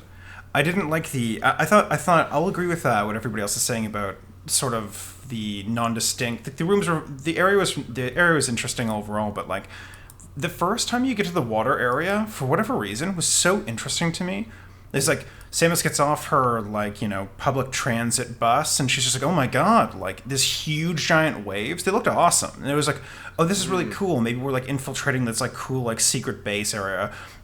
When you guys talked about this earlier, when you're running through and you see that boss who's being like basically tortured by robots, I was like so ready to fight it, and then I was like, oh, that's kind of cool. It's just a set piece, probably setting up for later.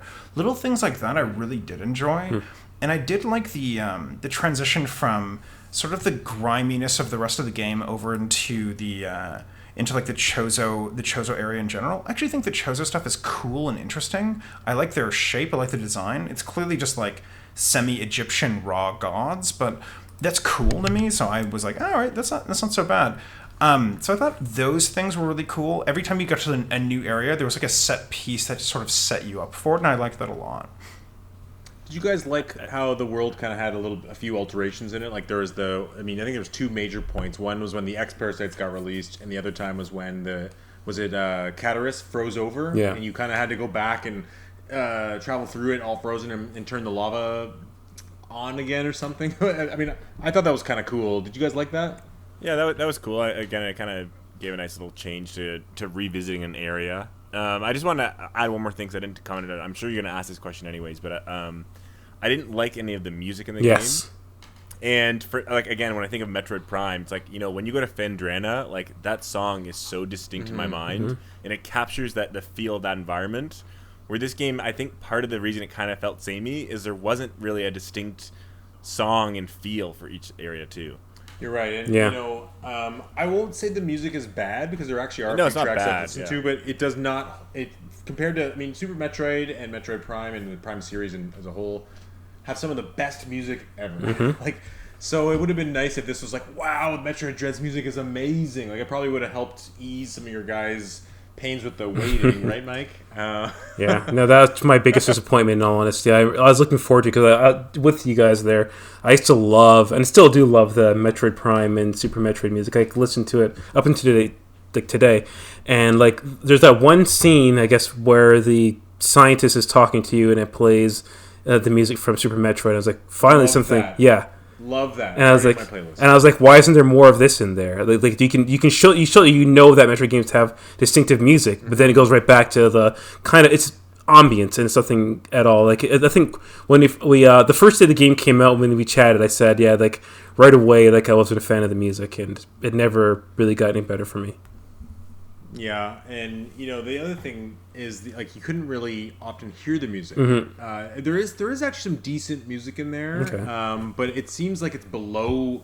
It's mixed too low for the sound effects. So like a lot of the areas you don't really hear these melodies. I mean that leads me to another complaint I have actually is I feel like there's not enough customization and accessibility options. Like, I really should be able to choose some sliders between music and voices, and I should have some control options, and there should be an easy mode for kids. Like I felt like this game was unusually lacking in accessibility options, even from a Nintendo perspective. I'm really actually shocked they didn't have an easy mode.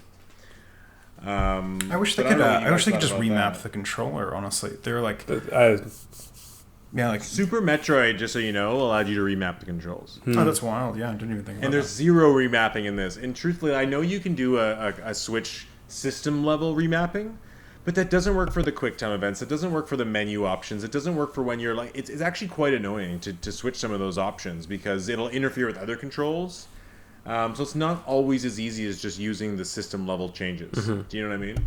But I think the system level change was obscure, so that would be like an unfair criticism. It would be like, well, you could have done this. Like, yeah, like if I wanted to spend 45 minutes making sure it was perfect, jumping in and out of the game, sure.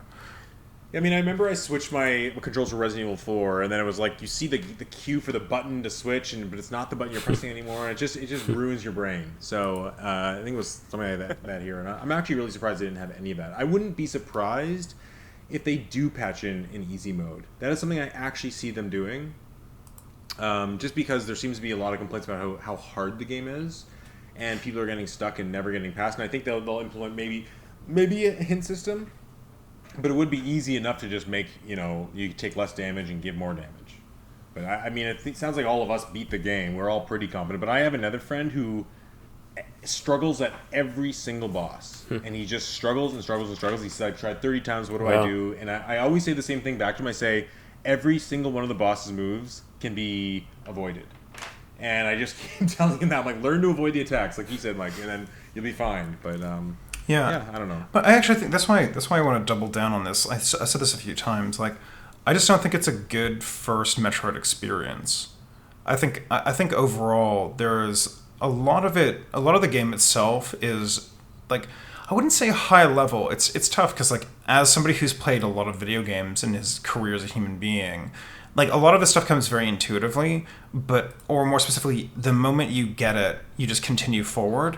But you guys remember Metal Gear Solid Rising: Revengeance, and you and I had this conversation like 1,000 years ago. It feels like, but I did not get the parry or the like whatever it was system, and until you're literally forced to understand it, one of the bosses where you have to learn how to parry, none of it clicked for me.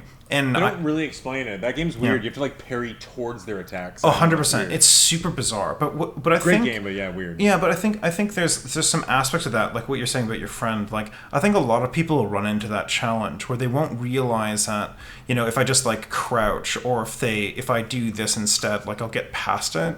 Because I think up front, and not that I'm suggesting it should be handheld. I'm just saying like, I don't think the controls are well designed for the average person. Pulling and pressing buttons to then shoot, or then to grapple, or then to do other things, it's actually like it's very inaccessible for the average person. You know what it felt like to me, Mike? Is it felt like a Super Nintendo game, the controls, in a weird way. I don't know why. It just like using the R1 and L1 a lot, like the front. It felt like I was holding a Super Nintendo controller. Yeah, well, it kind of reminds me of like early Resident Evil, right? Like even it's like just like stop, aim, shoot. And I like even then, there's a lot of, if you look back at like some of the criticism for those games, even early, it was like, this is counterintuitive and tank controls are weird, right? And I think adding an additional layer, stop, press one button, hold a second button, then shoot, I think that's actually really challenging. I found myself on many occasions just like dying on account of like forgetting that this wasn't a missile that I was shooting. And it's just so stupid, but that happens. I had a moment with that where I thought about that control system, and I thought, why can't I just press R1 to fire a missile? Yeah, that's right. I have to hold it down. But I did kind of click. At a certain point, it actually clicked in my brain. I'm like, no, I'm thinking of it this way. The Y button fires, and I'm just pressing the thing to change your arm cannon. Oh, I understand. It's not like my brain thought of it that way. It clicked in a weird way, and I was like, okay, well, maybe this works. And don't get me wrong, I don't think that it's going to be a challenge for anybody who understands. I just think when you add those layers of obscurity, you make a game less accessible. And so, like, I think about like your friend being like, I just can't get past, let's say, Kraid, or like I can't do these things. Like the little tiny additions of like trying to figure out tiny things while also fighting with the controls makes for an unpleasant experience. You gotta remember that the four of us here are all like seasoned gamers. I think I am by far the least seasoned, but like all of you have played enough games to be like, oh, this wasn't a big deal. After about like an hour, I didn't even think about it anymore. But you think about that first time player, like think about like a 16-year-old kid who's never played Metroid before. This would be confusing. Well, Mike, there's a reviewer who said he took 6 hours on the last boss. Oh, that doesn't shock me. Oh my god! So yeah, I also want to add. We all have experience with other Metroid games, so I'm sure this was all something we knew. But I read a lot of people that were really confused by the Shine Spark puzzles because they didn't know, because it doesn't explain anywhere in the game that if you Shine Spark into a ramp, it gets your Shine Spark back, or if you Shine Spark and you do the dash in the air, yeah, or the ground dash, it actually goes infinitely. Or so you can like ground sparking, they never explain. like there's so many things that really weren't explained, and there's like 8 different puzzles that rely on you knowing those You know things. what? Truthfully, though, I mean, we can't have it both. It's weird where it's like we can't really have it both ways. I would rather them explain less and have less of these sections that Mike complained about, where the Adam's explaining something mundane. I'd rather have none of that. I like the aspect of like people online talking, how do I do this? How do I unlock this? And figuring it out and testing it. And I love that about games. Like, I wish all games just said go, and you pressing the button is how you learn about the controls. I love that. It's incredibly reductive to be like, okay, all I have to do is press A to jump, but you're actually going to put a text on the screen that tells me I have to press A to jump. Like, it's like, seems like you're just like, it's a reductive step. And I feel like I agree with you, Derek, but I mean, like, I kind of like that. But I feel like if they had explained it in a common way, it would have also maybe been awkward and annoying. So I don't know. I don't know the solution. I agree with you. I just think I'm kind of like the opposite of you and what you're kind of saying, or Mike kind of combined, where, you know, scrap all of the Adam stuff. Don't tell me anywhere to go. Don't tell me any of the, you need a grapple hook to get through here. But explain the control that's the most complicated control in the game. Like, 100%. You know what I mean? Like, it's so timing specific that, and it's those puzzles are frustrating when you do know what to do. So I can only imagine someone looking at this and be like, I have no idea. Like, they could spend an hour and have no idea what to do still. Well, I think they have to make that step to understand that they need to shine first. Like, I know the puzzles are so obscure. Like, you're like, I have to use the the thing is, like, one, you'd have to master the ability to use it first. Like, you just have to get into the habit of using it, because you never have to actually use it throughout the game. You can get through all the major areas. Yeah. And you never need to learn the boosting of the Shine Spark. That's you right. literally do the run, and that's it. And there's a few opens, but you never need to learn the advanced stuff. And just to add to what Peter was saying, I agree, Peter. It shouldn't say press A to jump. A well-designed game shows you, not tells you. Right. And I don't think, and again, going back to the Shine Spark, it doesn't do either. Like that's right. Yeah. There's never a room where it's like there's never a room where it's like a clear run, and then there's like a ramp at the end, and it's like, oh, clearly that's exactly the only thing I can think of.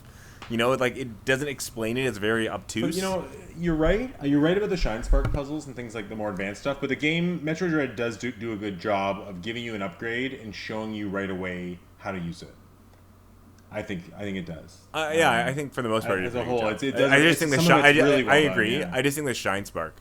No, I agree. I mean, it's a little weird. It's also the Shine Spark's also in Metroid Fusion and Super Metroid. And it's always been this kind of weird thing where they don't explain it, and like Super Metroid, I recently replayed it, and they don't even explain that you can run. And there's a spot where like you literally have to run, and they never tell you have to run. So I get people give it a pass because it's on Super Nintendo, and there's also the same exact type of thing there. There are Shine Spark puzzles in Super Metroid. I know, and Fusion. You have to press down, power it up, jump, get somewhere, and they are a little obtuse, and they're not my favorite part of Metroid, but they kind of now are just part of it. It's a weird like meta thing almost at this point.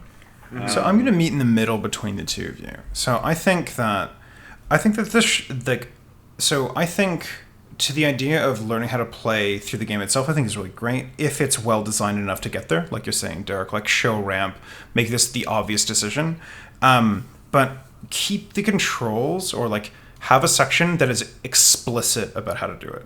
So if I want to go into the options menu, right? Exactly. If I want to go in the options menu, like, there's the section that talks about Shine Sparking, but it doesn't even call it that. So it's like, which is even stranger to me. It just says like you can run, and then if you press down at some point, you can do this other thing. So if there was something that was very explicit that showed you like, oh, and this is how you can ricochet off walls or whatever the case is, but hidden in like it doesn't have to be hidden, just in a menu, I feel like that would be okay.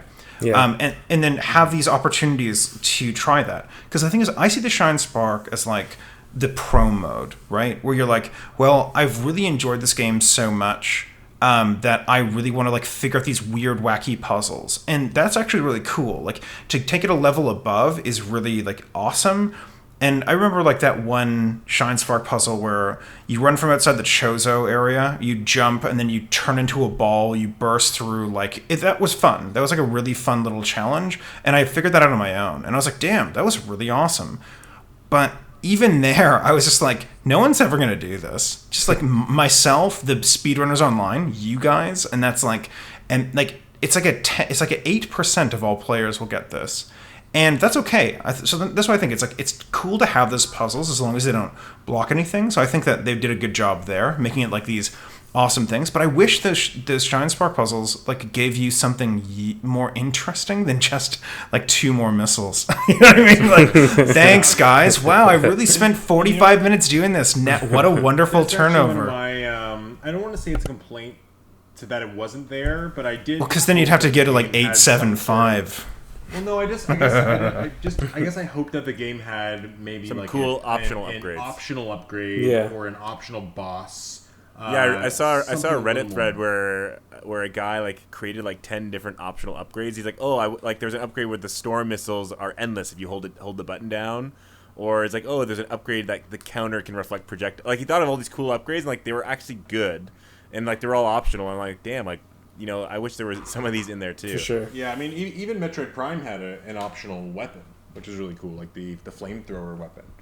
So I that stuff gets me. Like I think you're right, Mike. If you had like a super hard challenge and you maybe unlocked a room that led to this maybe somewhat cool new environment for a little bit, and then you had a cool new boss, like that'd be super rewarding and awesome. And that's something that Hollow Knight really excels at. And I think that is something where I think some of Nintendo's more rigid ideas, like I think they wanted to make it more accessible, but the difficulty is not. I think in some ways it is more accessible, especially in the more guided level design that you don't like, Derek. But I also agree that the challenge mode of some of these bosses and some of the damage they take away from you is not accessible. So it kind of finds a weird place that I don't know if new fans are really going to love this game or how they're going to take it, but it's definitely it's a game for veteran players for sure. I want to throw out another question. I don't know if we're done this topic, but I want to ask you guys how you feel about it being 2.5D and whether you think if they did because I knew it was going to be 2.5D because Mercury Steam did it for Samus Returns. But I also was really excited, or in my mind, I think I'd be really stoked if they had a really crisp HD pixel game. Like, it was all pixel, but it was, like, extremely high quality, like, true 2D. I think that would be sick. But I don't know how you guys felt about that. Yeah. Well, what do you think, Thaddeus? I mean, I would have personally been fine with it. I can't see them, I mean, again, just from a marketing standpoint, I can't ever see them doing it. I know they would, I feel like once they've gone 3D and have a polygonal system that like they just can't justify doing a 2D game. Mm-hmm. Like even I could the Advance Wars remake even, right? Yeah. Like everyone wished they had a pixelated exactly. graphic. They're moving to a 3D system that almost doesn't look as good. But I wish it. I just think of Hollow Knight. Yeah. Right? If you think of Hollow Knight, like that, it's like dripping with art. Yeah. Where I don't know. I'll say, I mean, I kind of wish they employed, by being 2.5D, I wish they took advantage of it more, like interacting more with other planes. The only thing that was kind of cool is that certain, like when you went into, say, QuickTime events, that the camera would go into a more slanted angle to kind of give you more of the feeling of depth in the background, right? So I like that aspect. That's where I feel like it shined the most, being a 2.5D game, is when you'd have that, even when you had to kill the enemies or to kind of do that sort of angle, the close-up angle, and sort of tilt it where you could see a lot of stuff going on in the background. So I appreciated that. Yeah, I mean, to Derek, I've talked about this the other day with someone on Reset Era, but it's a hard point. Like, it seems like some of us, we would love to have these like beautiful 60-frame pixelated graphics, and I think the four of us would love that, but I think that's kind of back to that 8% gamer bubble and feeling nostalgic. And the average person walking into a store sees a box art and they're like, "What?" Like, you know what I mean? And it's just not even a factor for them to buy it. Yeah, that's a good point. That's a good point. Just, the other thing too to keep in mind is like we often think like, "Oh, why can't they just make it these sweet pixelated graphics?" It's actually not necessarily easier to do that. No. I've learned that actually 3D modeling is like it's a whole nether mindset of art, like 3D art, and it's actually like easier for their lighting models and stuff rather than doing frame by frame sprites. It's a very specific style of work for sprite work. With that said, I am dying for the moment that Nintendo comes out and says, "Hey, we're like doing a sprite throwback for this series, whether it's Mario, Star Fox, I don't care what it is. I want Nintendo sprite games." They don't exist anymore now that the 3DS and DS are gone. So I'm like, where is that coming? And especially now that Advance Wars is not sprite based. But I agree in that sense. But I don't think Metroid is, especially at Metroid 5, like a big release, that they could have ever justified doing a retro style. I don't think it was in the cards. But Mike, what do you think? I know you have a good sense of style. You know, I mean, I don't know about that, but I do know that I think the 2.5D was fine. I thought it was pretty competent. They did a great job with it. I would have liked to have seen, like you guys both were saying, like better set pieces in the actual level design. Like I liked those opening areas, which were really cool, and those like single little moments, but often, like they could have added more like depth or breadth of the stuff that they could do. And like Thaddeus was saying, like the cool areas where it shined, they didn't really excite me as much because they felt like QuickTime events, but they were cool and they did look really awesome. So there's an aspect of that which was really lovely that I think would be great. But one thing this is just like being radical and ridiculous, but one thing that's been happening with a lot of remakes, you guys will definitely know this, is like whether it's with like for instance Diablo 2 being remastered, or with Halo with the Master Chief Collection, there's this like throwback option where you can be where you are playing the game and then just switch to their original graphics. Oh yeah, and so cool. And so like that would be stellar. Like if they were like, look, don't get me wrong, literally double development time, but the idea that they would like build a game and then just be like, oh yeah, you can switch between the graphics modes, I feel like it would like make it wet dreams for every fucking Metroid fan That was ever. mind blowing in Mario Maker. And, Remember in yeah. Mario Maker, you could like build a world in Mario Bros style and then just switch to Mario Bros 3 style. Yeah, that's It was kinda cool. mind- Which Yeah. is so cool, and those things I think would have Yeah. been really awesome. But that's just like a ridiculous request. That's like the most fanboy bullshit ever. But so I think overall, like I think it was a really, like, I think they did a great job of it. It looked pretty good. It's tough when you're playing it on like a 4K TV and it just looks like it's a game that was built in like, I don't know, like 96. But the overall, I think they did a really great job with everything. It looked pretty good. Yeah, it's one of those games where if you really look at the details, and apparently the team was like a big fan of the Metroid Prime series, and one of the things I love about the Metroid Prime series, and I know Retro is really good at this, is they don't ever make any room look the same. They have a very good sense of making everything unique and having these really highly detailed environments, and it seems like the Dread team tried to take a page from Metroid Prime, the Prime team. Like, did they do as good as Retro Studios does? Absolutely not. Retro Studios is probably the best Western studio, one of the best studios in the world. But I think they did a really good job. And actually, there was a point where I thought it'd be cool if there was like a YouTube channel where somebody went like room to room and kind of like described like, okay, this is the outside of the lab and like this is the interior. And if you actually walk through and look at the environments with that mindset, like you can kind of justify the existence of all these rooms. And it's cool. It's really cool in a sense when you really look at these details in the rooms and the computer systems that are there, like the little cables. Like, I don't know. I love that kind of Mike, the maximalism style, right? Where there's like stuff everywhere, wires and rocks and cracks. I love that, and I think the Dread team did a very, very competent job at that. So, okay, well, anyways. So I guess the last question I have for you guys is, where do you see the 2D Metroid franchise or series or whatever going forward? And I think I have a two-part question here. Is one, where do you hope it goes? And also, where do you think it will go? And you can say nowhere. That could be an answer. And I'm going to start with you, Mike. What do you think? That's a tough question, because I think like, especially obviously there's this idea that they're going to start a new chapter, and I think every franchise that started a new chapter is always bogged down by the shadow of its predecessor, right? Like, you think about Star Wars, which you mentioned earlier.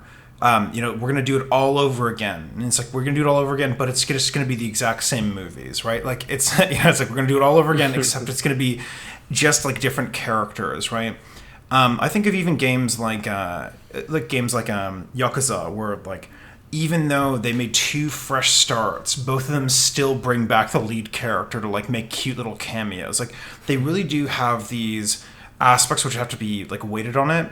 So the ideal scenario, honestly, would be to take like the Mega Man X approach and go full out, like, even though this character looks sort of the same, they're totally separate universes. I mean, technically X like links in with all of this other stuff, but make sort of references, like be like 1,000 years in the future, right? So push away the idea of super Samus. cool, kind of like a soft reboot. Yeah, in essence, being like, look, like, because the nice thing about that is you can go like, oh, I don't have to see Kraid again. I don't have to see I don't have to think about all the space pirates.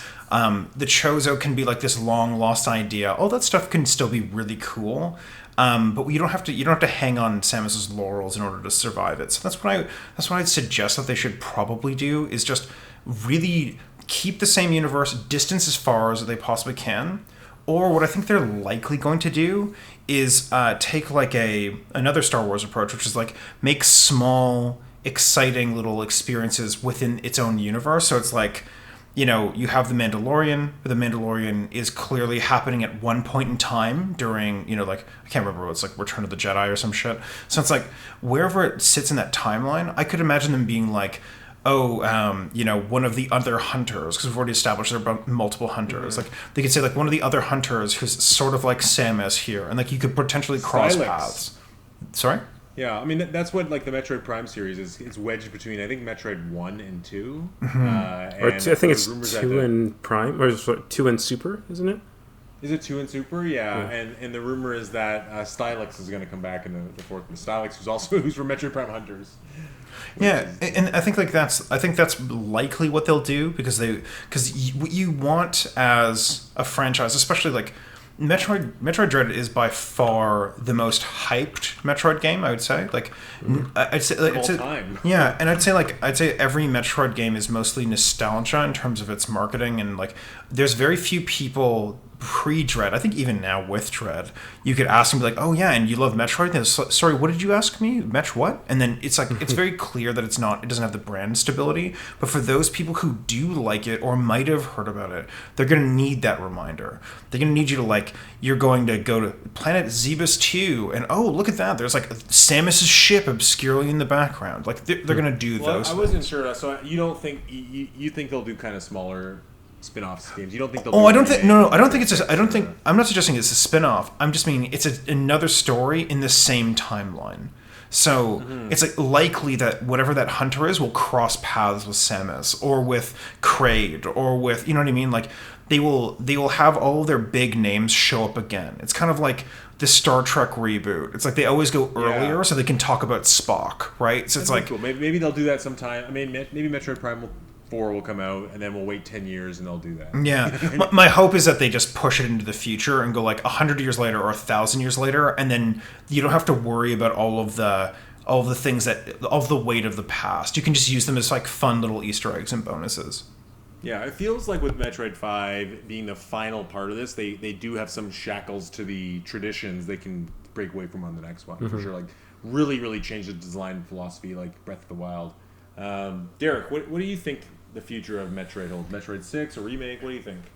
Yeah, so what I would like is Mercury Steam to never work on another Metroid game ever.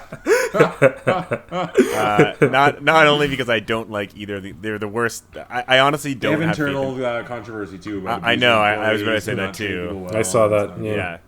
So I don't like the company, and I also don't like anything they produce. Like, it's not that it's bad, but it's just it's an inferior game in 8 the out of 10 franchise. is not good enough, Derek. If you don't make it, No, let me rephrase. No, but That's why Derek's leaning to a 6. The two worst Metroid games are the two made by Mercury Steam. You know, so I hope that they get You mean cut. you mean Team Ninja? Okay, well, I didn't play that one.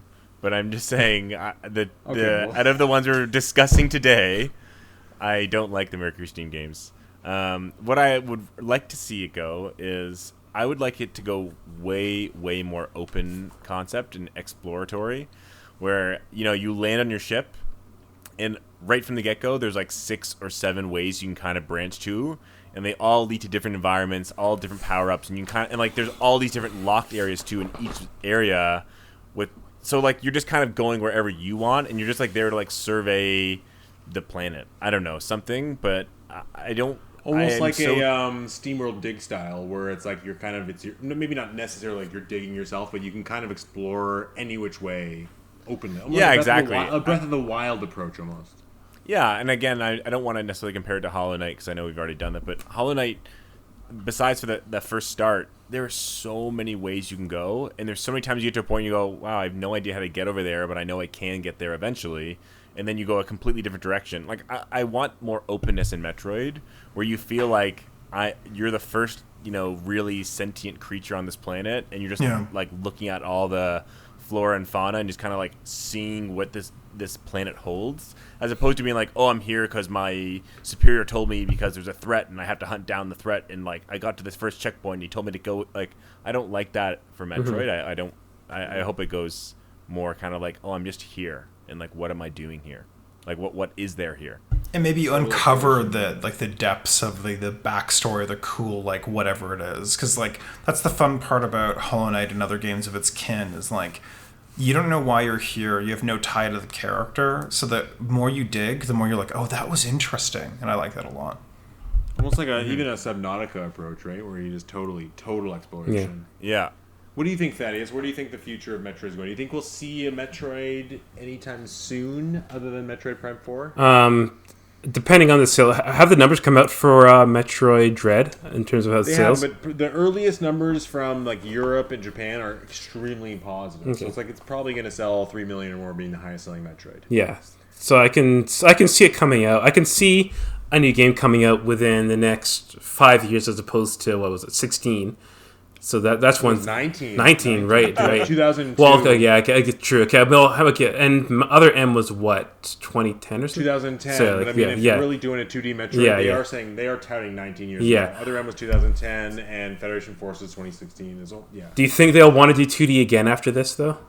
Like, I kind of feel. I think Metroid Prime 4 is on the way. Oh yeah, well, Prime 4. I mean, yeah. So. So I mean, usually Prime is kind of like its own iteration. Obviously, it's a prequel of sorts, but it's its own iteration. So like you're asking what the next Metroid game is as opposed to Metroid Prime, because Metroid Prime games, I'm assuming they'll always be the first-person shooter type games.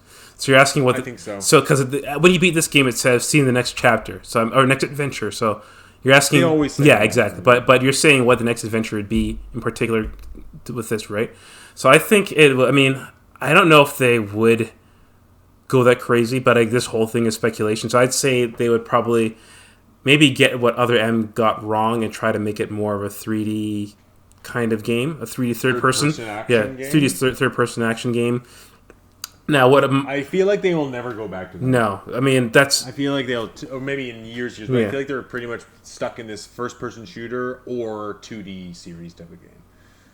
And the other thing I think they would do is like they'd probably pull some sort of Kojima type marketing for the next game. This is my like out of the box thinking, but it'd be like, remember how the for Phantom Pain for Metal Gear Solid 5 they call it Phantom Pain and made it seem like it was some totally different game in its initial marketing. I feel like they might do something kind of mysterious like that for the new one, and I feel like the new one cool idea for the next one to be is, just like in every other game, you always start off powerful and you get something happens and you lose your abilities.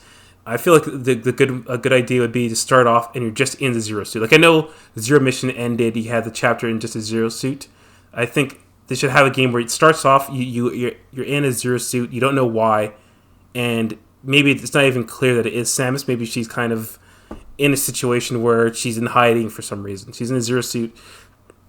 It's a kind of dark, ominous exploration game. So maybe you get the ideas of what you're trying to convey with this, with the Emmys of like you're powerless, but you start that way, and then something happens partway through, maybe, and not even long, maybe an hour into it, where you get your suit back, and then it opens up and it becomes a more Metroid game. So I've heard a similar. Someone mentioned that they're like, oh, it'd be cool if you lost your powers throughout the game as opposed to getting them. Or really, yeah, not even that. More just that you start off powerless and you don't know why. Like again, it'd be cool if like the power ups you got were like, oh, you got the visor and you got the hand exactly, and it's like you're like building your suit almost. So that's one route I could see them doing, and maybe if they want to go into horror, like just be more clever about it. And I could see starting off with no powers. It is kind of thing where you could be running away. And you'd eventually get it. You'd eventually get I feel like you have to get the arm blaster first, right? Then work your way up and then slowly do it. It'd be cool if like kind of similar to that. Like let's say they brought Ridley back and like the whole game Ridley's just like I don't know, like Ridley's just like an ominous presence around you. And you feel like he is there. It's not like Emmys, but you like are so defenseless against him. You know, until a little bit like Metroid Prime, and there's moments where Ridley will kind of like fly by and stuff. Honestly, I would love to see where they just give you all of your powers and just built the entire game around like new unlockables, adding ones. Yeah. So if you imagine where you would have ended with all of your abilities now, added like new things, start from full or 80%. And then just move from there, which I think would be great. Because then you could already do a whole bunch of interesting exploration pieces. And the game itself has like, you're like, oh man, I'm like fully powered and I can't like jump up this huge area because of like this other thing. Like, interesting. Exactly. And then I don't have to have another like, oh, accidentally I fell over and my whole suit came off. Jinxies. It's like, oh, I got the morph ball in another game. Well, I can't morph ball ever again, even though like whatever wild, crazy way that my bones have to break to turn into this tiny little ball. Like I can't remember this. Like it's like, oh, come on. Anyway, who killed your inner child, Mike? I'm just saying, like, it'd be nice if we didn't have to repeat it. It's kind of the Nintendo thing, though, right? Like every Pokemon game's the same. Every like nobody's like, oh man, that last Pokemon game really like pushed it to the limit except for like Pokemon Black and White. It's like they're like, oh man, they're really pushing the limit. They're really just we're just 10-year-old kids again. And I'll say Breath of the Wild. I'll say with that Breath of the Wild kind of changed things up a lot with Zelda. For sure, no doubt. I mean, during the N64 generation, Nintendo basically redid all their franchises there's that too. in 3D. Like Nintendo's the last company that's afraid to reinvent the wheel with their franchises. But I mean, with what you just said, Mike, about Metroid, I actually feel like we won't get a Metroid 6. I think we'll get Metroid Prime 4. Yeah, I was gonna say it's gonna go to sleep. It's gonna go to sleep for another. I was gonna say I think it's one of those franchises that is only one of those 5 or 10 year franchises. Sorry, Dad. No. For the second part, or the part of what you think Nintendo would actually do you think Metroid Prime 4 will just be the actual sequel? Because it might get a different game, different title, and it'll just be the actual sequel to this one? I don't think so, because no, it's gonna be the sequel to 3 because there's already there's stuff hanging in 3. Okay. They hinted at like Stylix and the phasing coming back. Silux, Silux. Sorry. And also Nintendo of Japan, like Sakamoto and those guys, like they treat Metroid Prime like a bastard American first-person shooter. Like they don't care about it, right? Like it bombs in Japan. Fair. But I think with the 2D Metroids, I actually feel like, and maybe this is why I give Metroid Dread more love than you guys, is I actually see it as kind of completing this type of game. Like I actually don't think there's much more they can do with this. And I feel like with Metroid Dread, they've actually scratched. It's almost like a little bit of it's just kind of like a retro throwback with some of the way it's designed. And some of it's feeling like they're kind of scratching anything creative they can do out of that design. But I really don't think there's much more they can do with it that'll be interesting. I think if they're going to do another 2D Metroid in the future, they're going to have to make it completely different, completely different design philosophy. You know what I mean? Like really reinvent the wheel where there are no, like, I don't know what that answer is. Maybe it's way more cinematic. Maybe it's the upgrade system works differently. Maybe there's no doors anymore. Maybe it's what Derek said, it's completely open. I don't know that answer, but I just don't think they can do a traditional Metroid 6. And I think where you guys maybe were expecting some of these more revolutionary ideas in Metroid Dread, I had more tempered expectations. I kind of thought they would do a little more of a retro approach and hold back on some of those design decisions. But I think I don't think they can do another just standard retro throwback. You know what I mean? They'll have to reinvent the wheel. They can't just do this. I don't think they can do the same game again. And if you think about it with the 2D Metroids, it's basically the same game over and over again, told differently. It's like the same. It's kind of like Zelda in a way, but even more so. Like you get the ball, and then you can do this with the ball, and you get the bomb, and now you can open this door with the bomb. Like, how long is that going to be super interesting? And at least Dread takes some forward steps in making the combat interesting. But I think in the next one they're going to have to think, no, we can't make this type of game design interesting again. And I don't know if you guys agree with that, but I think for me to be entertained and for Nintendo to even be interested in doing it, they're going to need to do something very different with the next Metroid, 2D Metroid.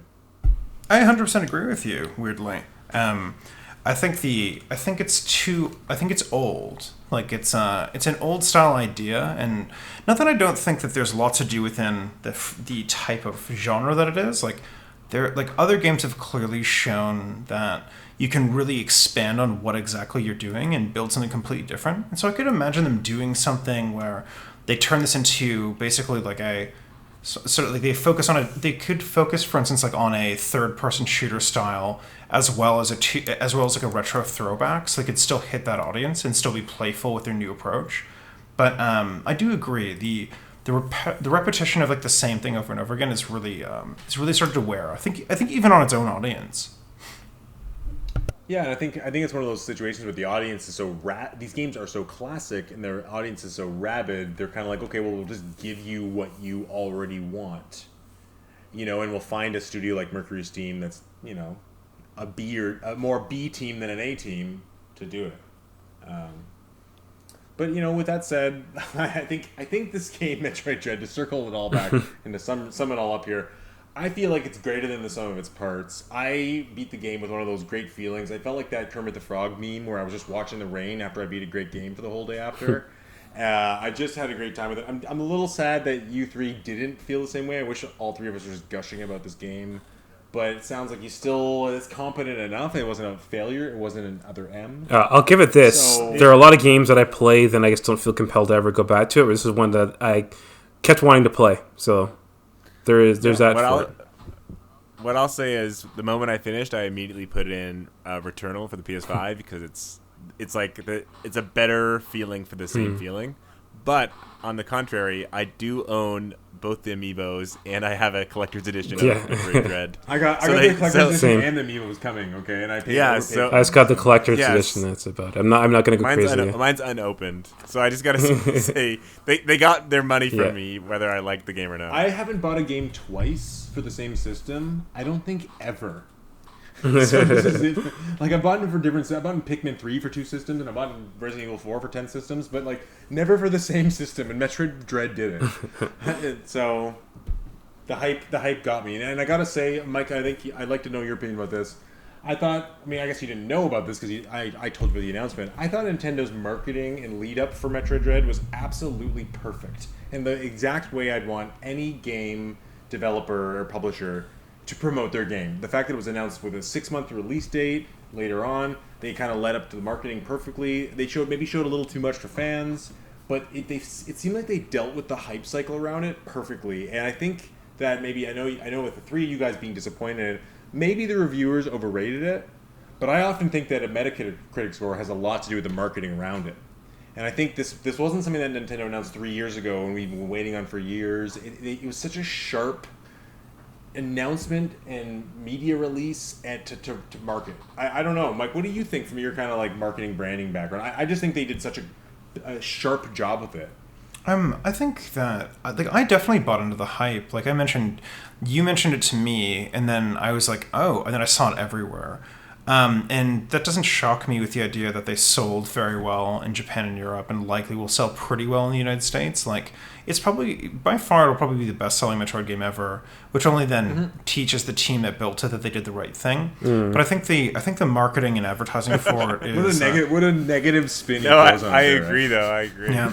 It's too bad, because the truth is, like, if you think about a lot of really, like...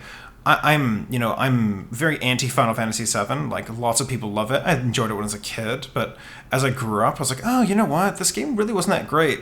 But because it's like the selling game, of course, it's like the one they go back to. So like, it's a tough call. It's where the fan base is. It's where people love it. But a big aspect of it is because it was given so much of a strong marketing push. And I think, like, the fact that I heard about Metroid Dread on a tech podcast where they were focusing on a completely separate product altogether, because one of them was just like, I just can't wait for the fucking... I'm not going to buy an OLED Switch. I think that's stupid. But, like, goddamn, I can't wait for Metroid Dread. And I was just like, clearly it did its job. And when I listened to the reviews, the first review or the first couple of reviews that I watched, like, they were so positive to it. And like watching the footage and like getting it, I was like, okay, you know what? Maybe this will be great.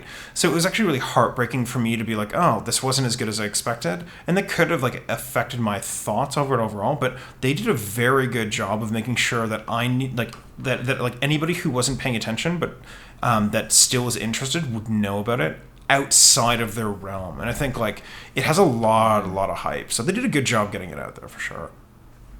You know, there's been complaints in the past about how Nintendo handled the marketing of Metroid, so that's why I bring it up, because they didn't send it to die, that's for sure. But I also like the idea, like you said earlier, the one big thing you said is like they said that it'll be 6 months later, and then it showed up. Like, I think that's a very good way to do things, especially now. Like, don't get me wrong, games, like really phenomenal games, they're, you know, sort of built in a black box. Some people understand how they work, some people don't.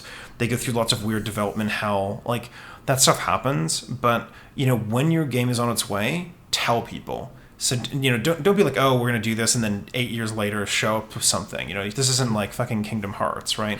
But it is like, there is an awesome opportunity to be like, okay, cool, we have you guys are saying that you've like, everything's good to go. Like, you guys are going to finalize it in a couple of months. All right, great. We're going to give you a 6-month leeway. We're going to tell the public so that if you guys fuck up in the next 3 months, you still have a couple months to solve that. I think that's awesome. And I think that more things should do that for sure. I wouldn't be surprised if it was finished by the time they announced it at E3. Oh, I'd hope so. Optimizing and things like that. So, yeah. Any thoughts, Derek or Thaddeus? Just in terms of the turnaround or what? Or just the marketing and the turnaround and the way they handled the lead up. I do feel like it would have been done by then. I mean, there isn't that much you could do between, when was it, July and October, development-wise, so... I feel like everything that was in there was in there, and they're just probably ironing out all the last bugs. And yeah, in terms of the marketing, yeah, this is the most marketing I've seen for a Metroid game ever. Like there is, especially, I think there is that they would have I guess marketing within marketing. Like they would advertise, or they'd have a video and say, "Oh, you can go to the site and you can look at all these other chapters and everything." The So updates on the website, yeah, so those are great. they definitely had a lot. I personally went dark on it once after the E3 announcement. I was like, okay, well, that's all I need to know, and then I had it pre-ordered, and that was that. So, but I think I'm not sure how effective it is on actual users or players.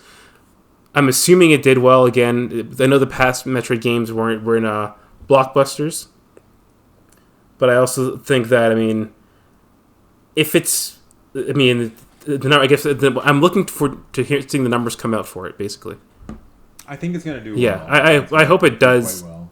To a degree. As I said, I hope they don't necessarily continue in the direction of having the Emmys and everything. I hope they didn't think that's what people loved, but I do hope that it just means more Metroid games altogether. Yeah, and hopefully it also means more harder Nintendo games based on other franchises than Mario and Zelda. So that's another. Like, I'd love them to just be like, oh, maybe you like Metroid, well, maybe you will like a new Sin and Punishment and a new Kid Icarus and a new this and that. What do you think, Derek? Any thoughts?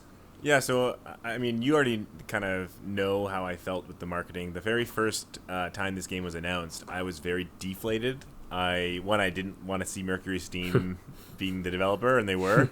And when I saw the trailer, it did not look very good to me. I was kind of underwhelmed, and I was thinking, I'm not even sure I'm going to get this game. I think it's going to be another letdown like Samus Returns.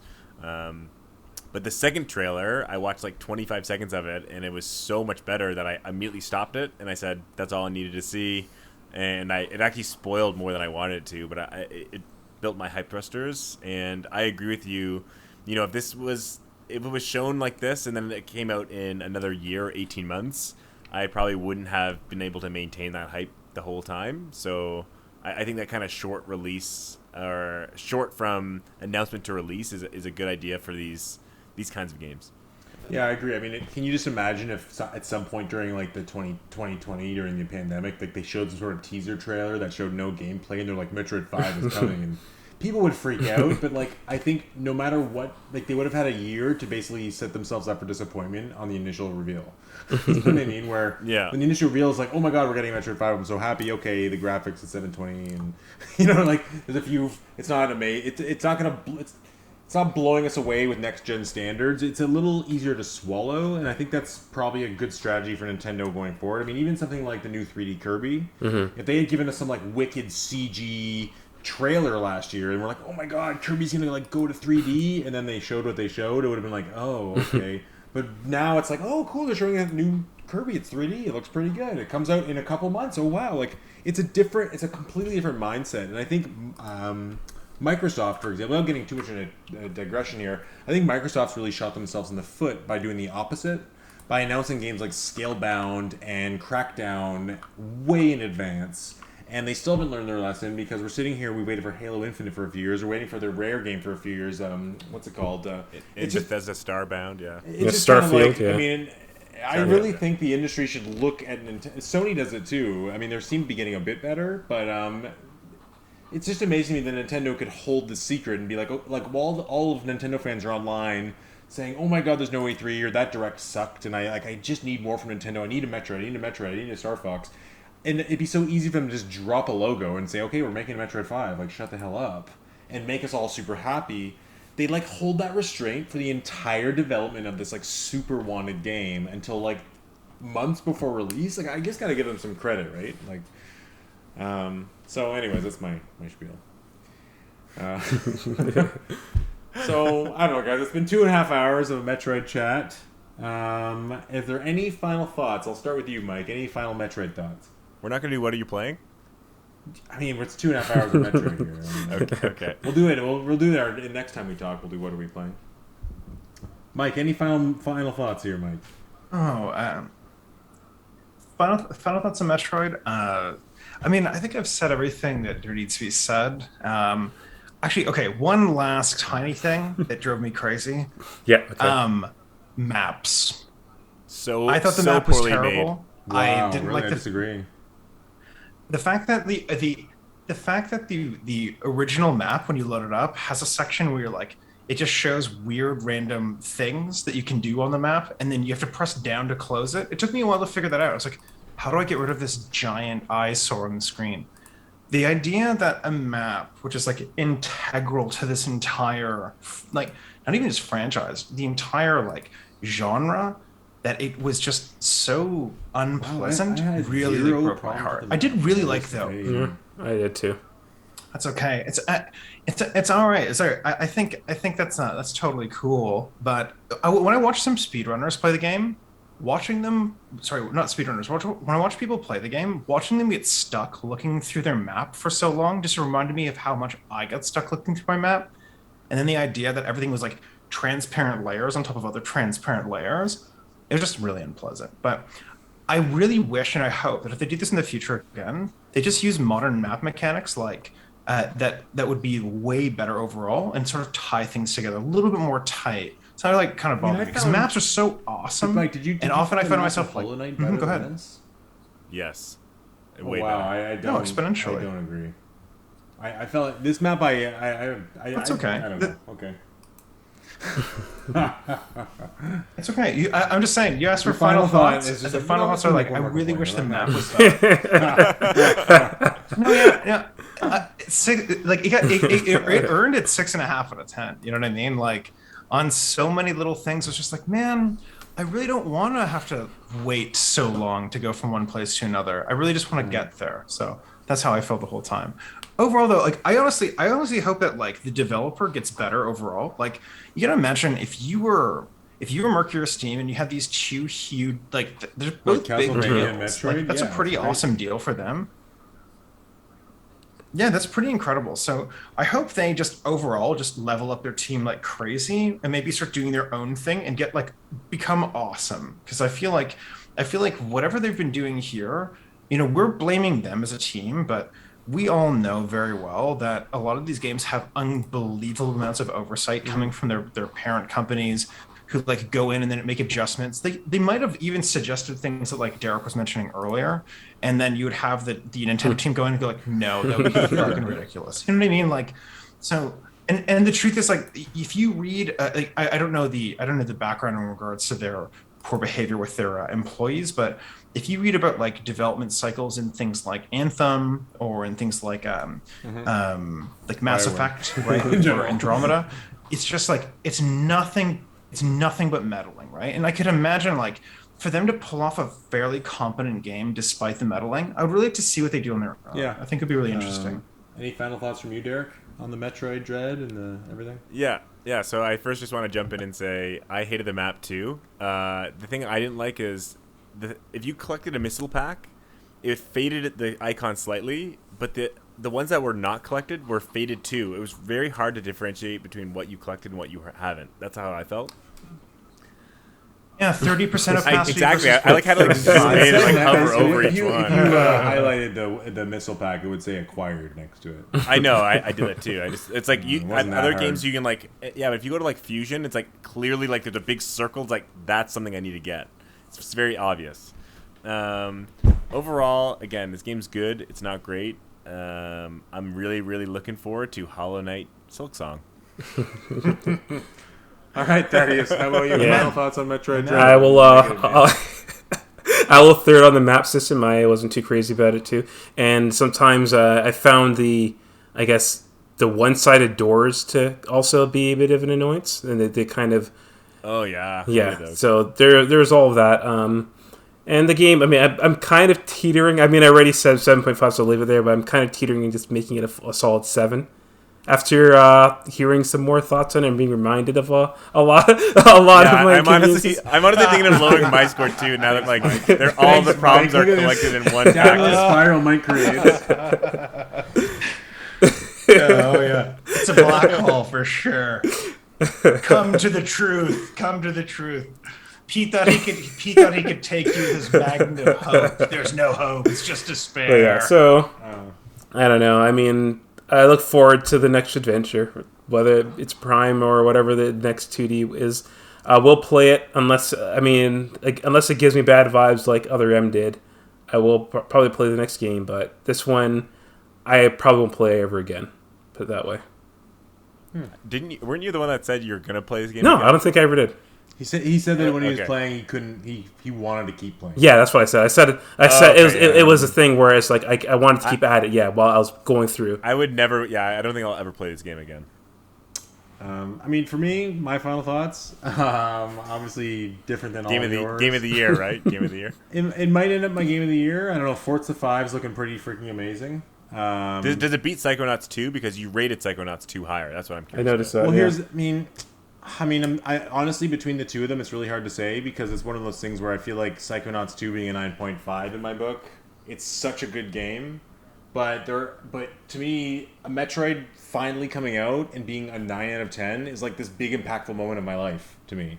Where Psychonauts is like a really great game, so it's a weird thing, right? It's like your Right. favorite franchise Honestly, comes out and it's a 9, or it's like a really great new thing. And it's a 9.5. So Peter, I mean, I know you didn't play the original and like at all, maybe at all, right? For Psychonauts? No, I didn't. But this is almost the same amount of time, or even longer, because it was 2005. Xbox, I remember. Yeah, it was like 16-year gap between Psychonauts and Psychonauts 2. I get how for a Psychonauts fan, it's got to be their thing. Yeah. I think for me with Metroid Dread, I mean, I love the game. It's greater than the sum of its parts. I love everything, the combat and the world and the enemy sections and the bosses, and I think a lot of your complaints, in my opinion, are nitpicks or strong opinions about how the game should have been, and that's totally fair because you're allowed to feel like I don't like. It's like I don't like certain games, and I say, well, I don't like it because of this, but I acknowledge why other people like it.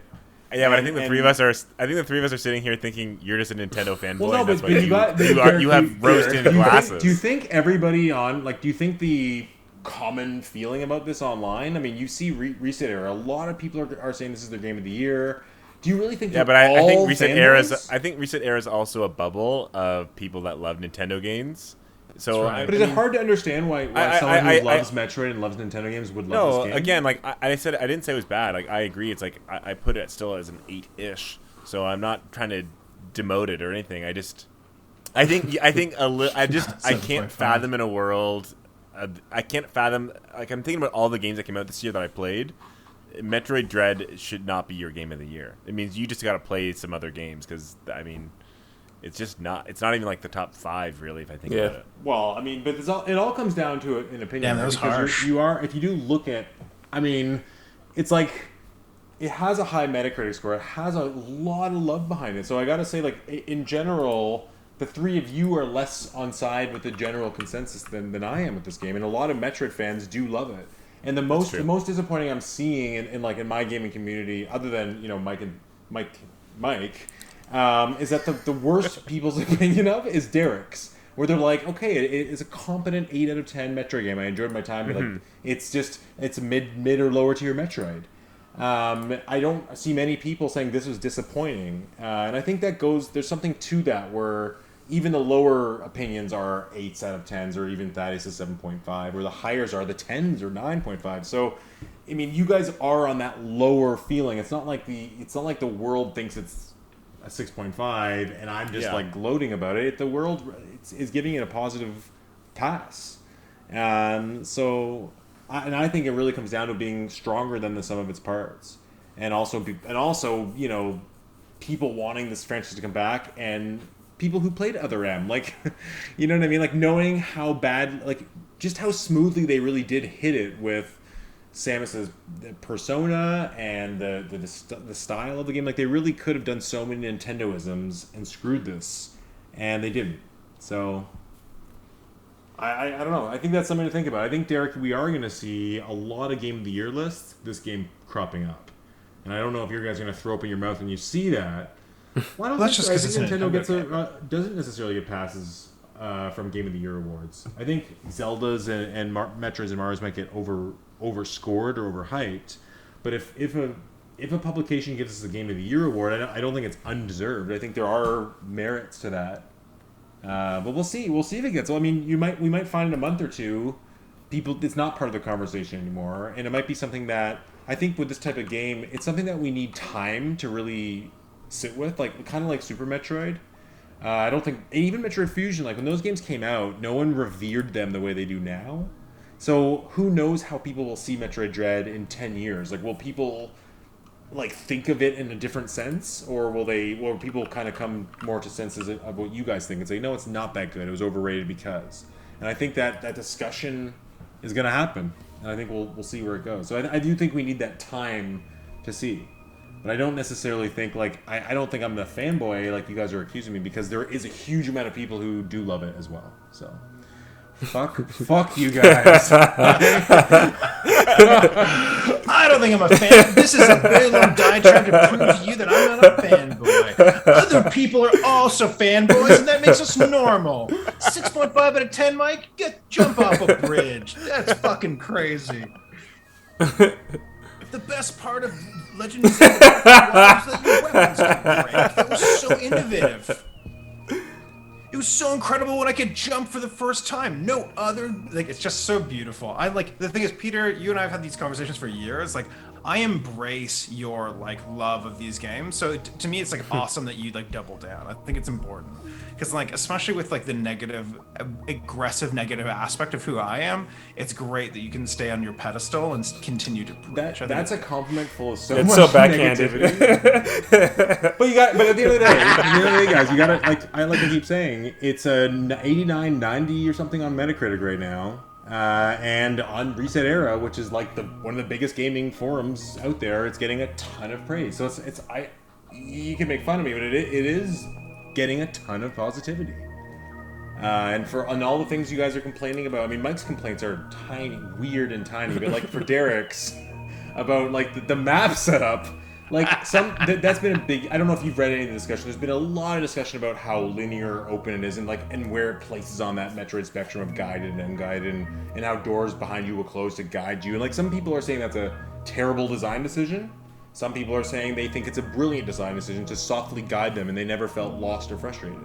So there are deliberate changes to the Metroid formula here that people are discussing, and for better or worse, are changes, and some people don't like them, some people love them. So we'll see. I think the discussion will happen, but at the very least, like I don't see my score of Metroid Dread ever going below an 8. Like, if over the years, I'm like, okay, I never replayed it, like, my opinion's kind of soured on it, better games have come out. Yeah, maybe it'll become an 8, but the fact that it's even on my list of 5 Metroids and it's above Zero Mission and above Samus Returns makes it pretty good. And I can't be disappointed with this release. It sounds like, I don't know if you guys are all disappointed, but I mean, were you disappointed? Like, I mean, I know Mike was, obviously, but... I was frustrated more than disappointed. Frustrated? Oh, with the game design, you mean? Yeah. What about you, Derek? Were you overall disappointed, Derek? No, I wasn't. I wasn't disappointed. I was like, it hit the marks it needed to, but it didn't blow me. There was no blowing me away. It was not face melting. Like it was good. Yeah, it just hit. It was good. Well, guys, I thank you for coming to this Metroid discussion. That was awesome. I really appreciate it. Yeah, that was Like, you're not invited next time, Mike. Yeah. That's okay. You said that last time too. I don't know how I snuck back on. I'm kidding. Next time you need somebody to even the spirits, you give me a shout, man. Exactly. One day, Mike, you'll like the game. You'll like it too. Honestly, one day we'll 100% agree on a game, and then it will be just its own wicked episode.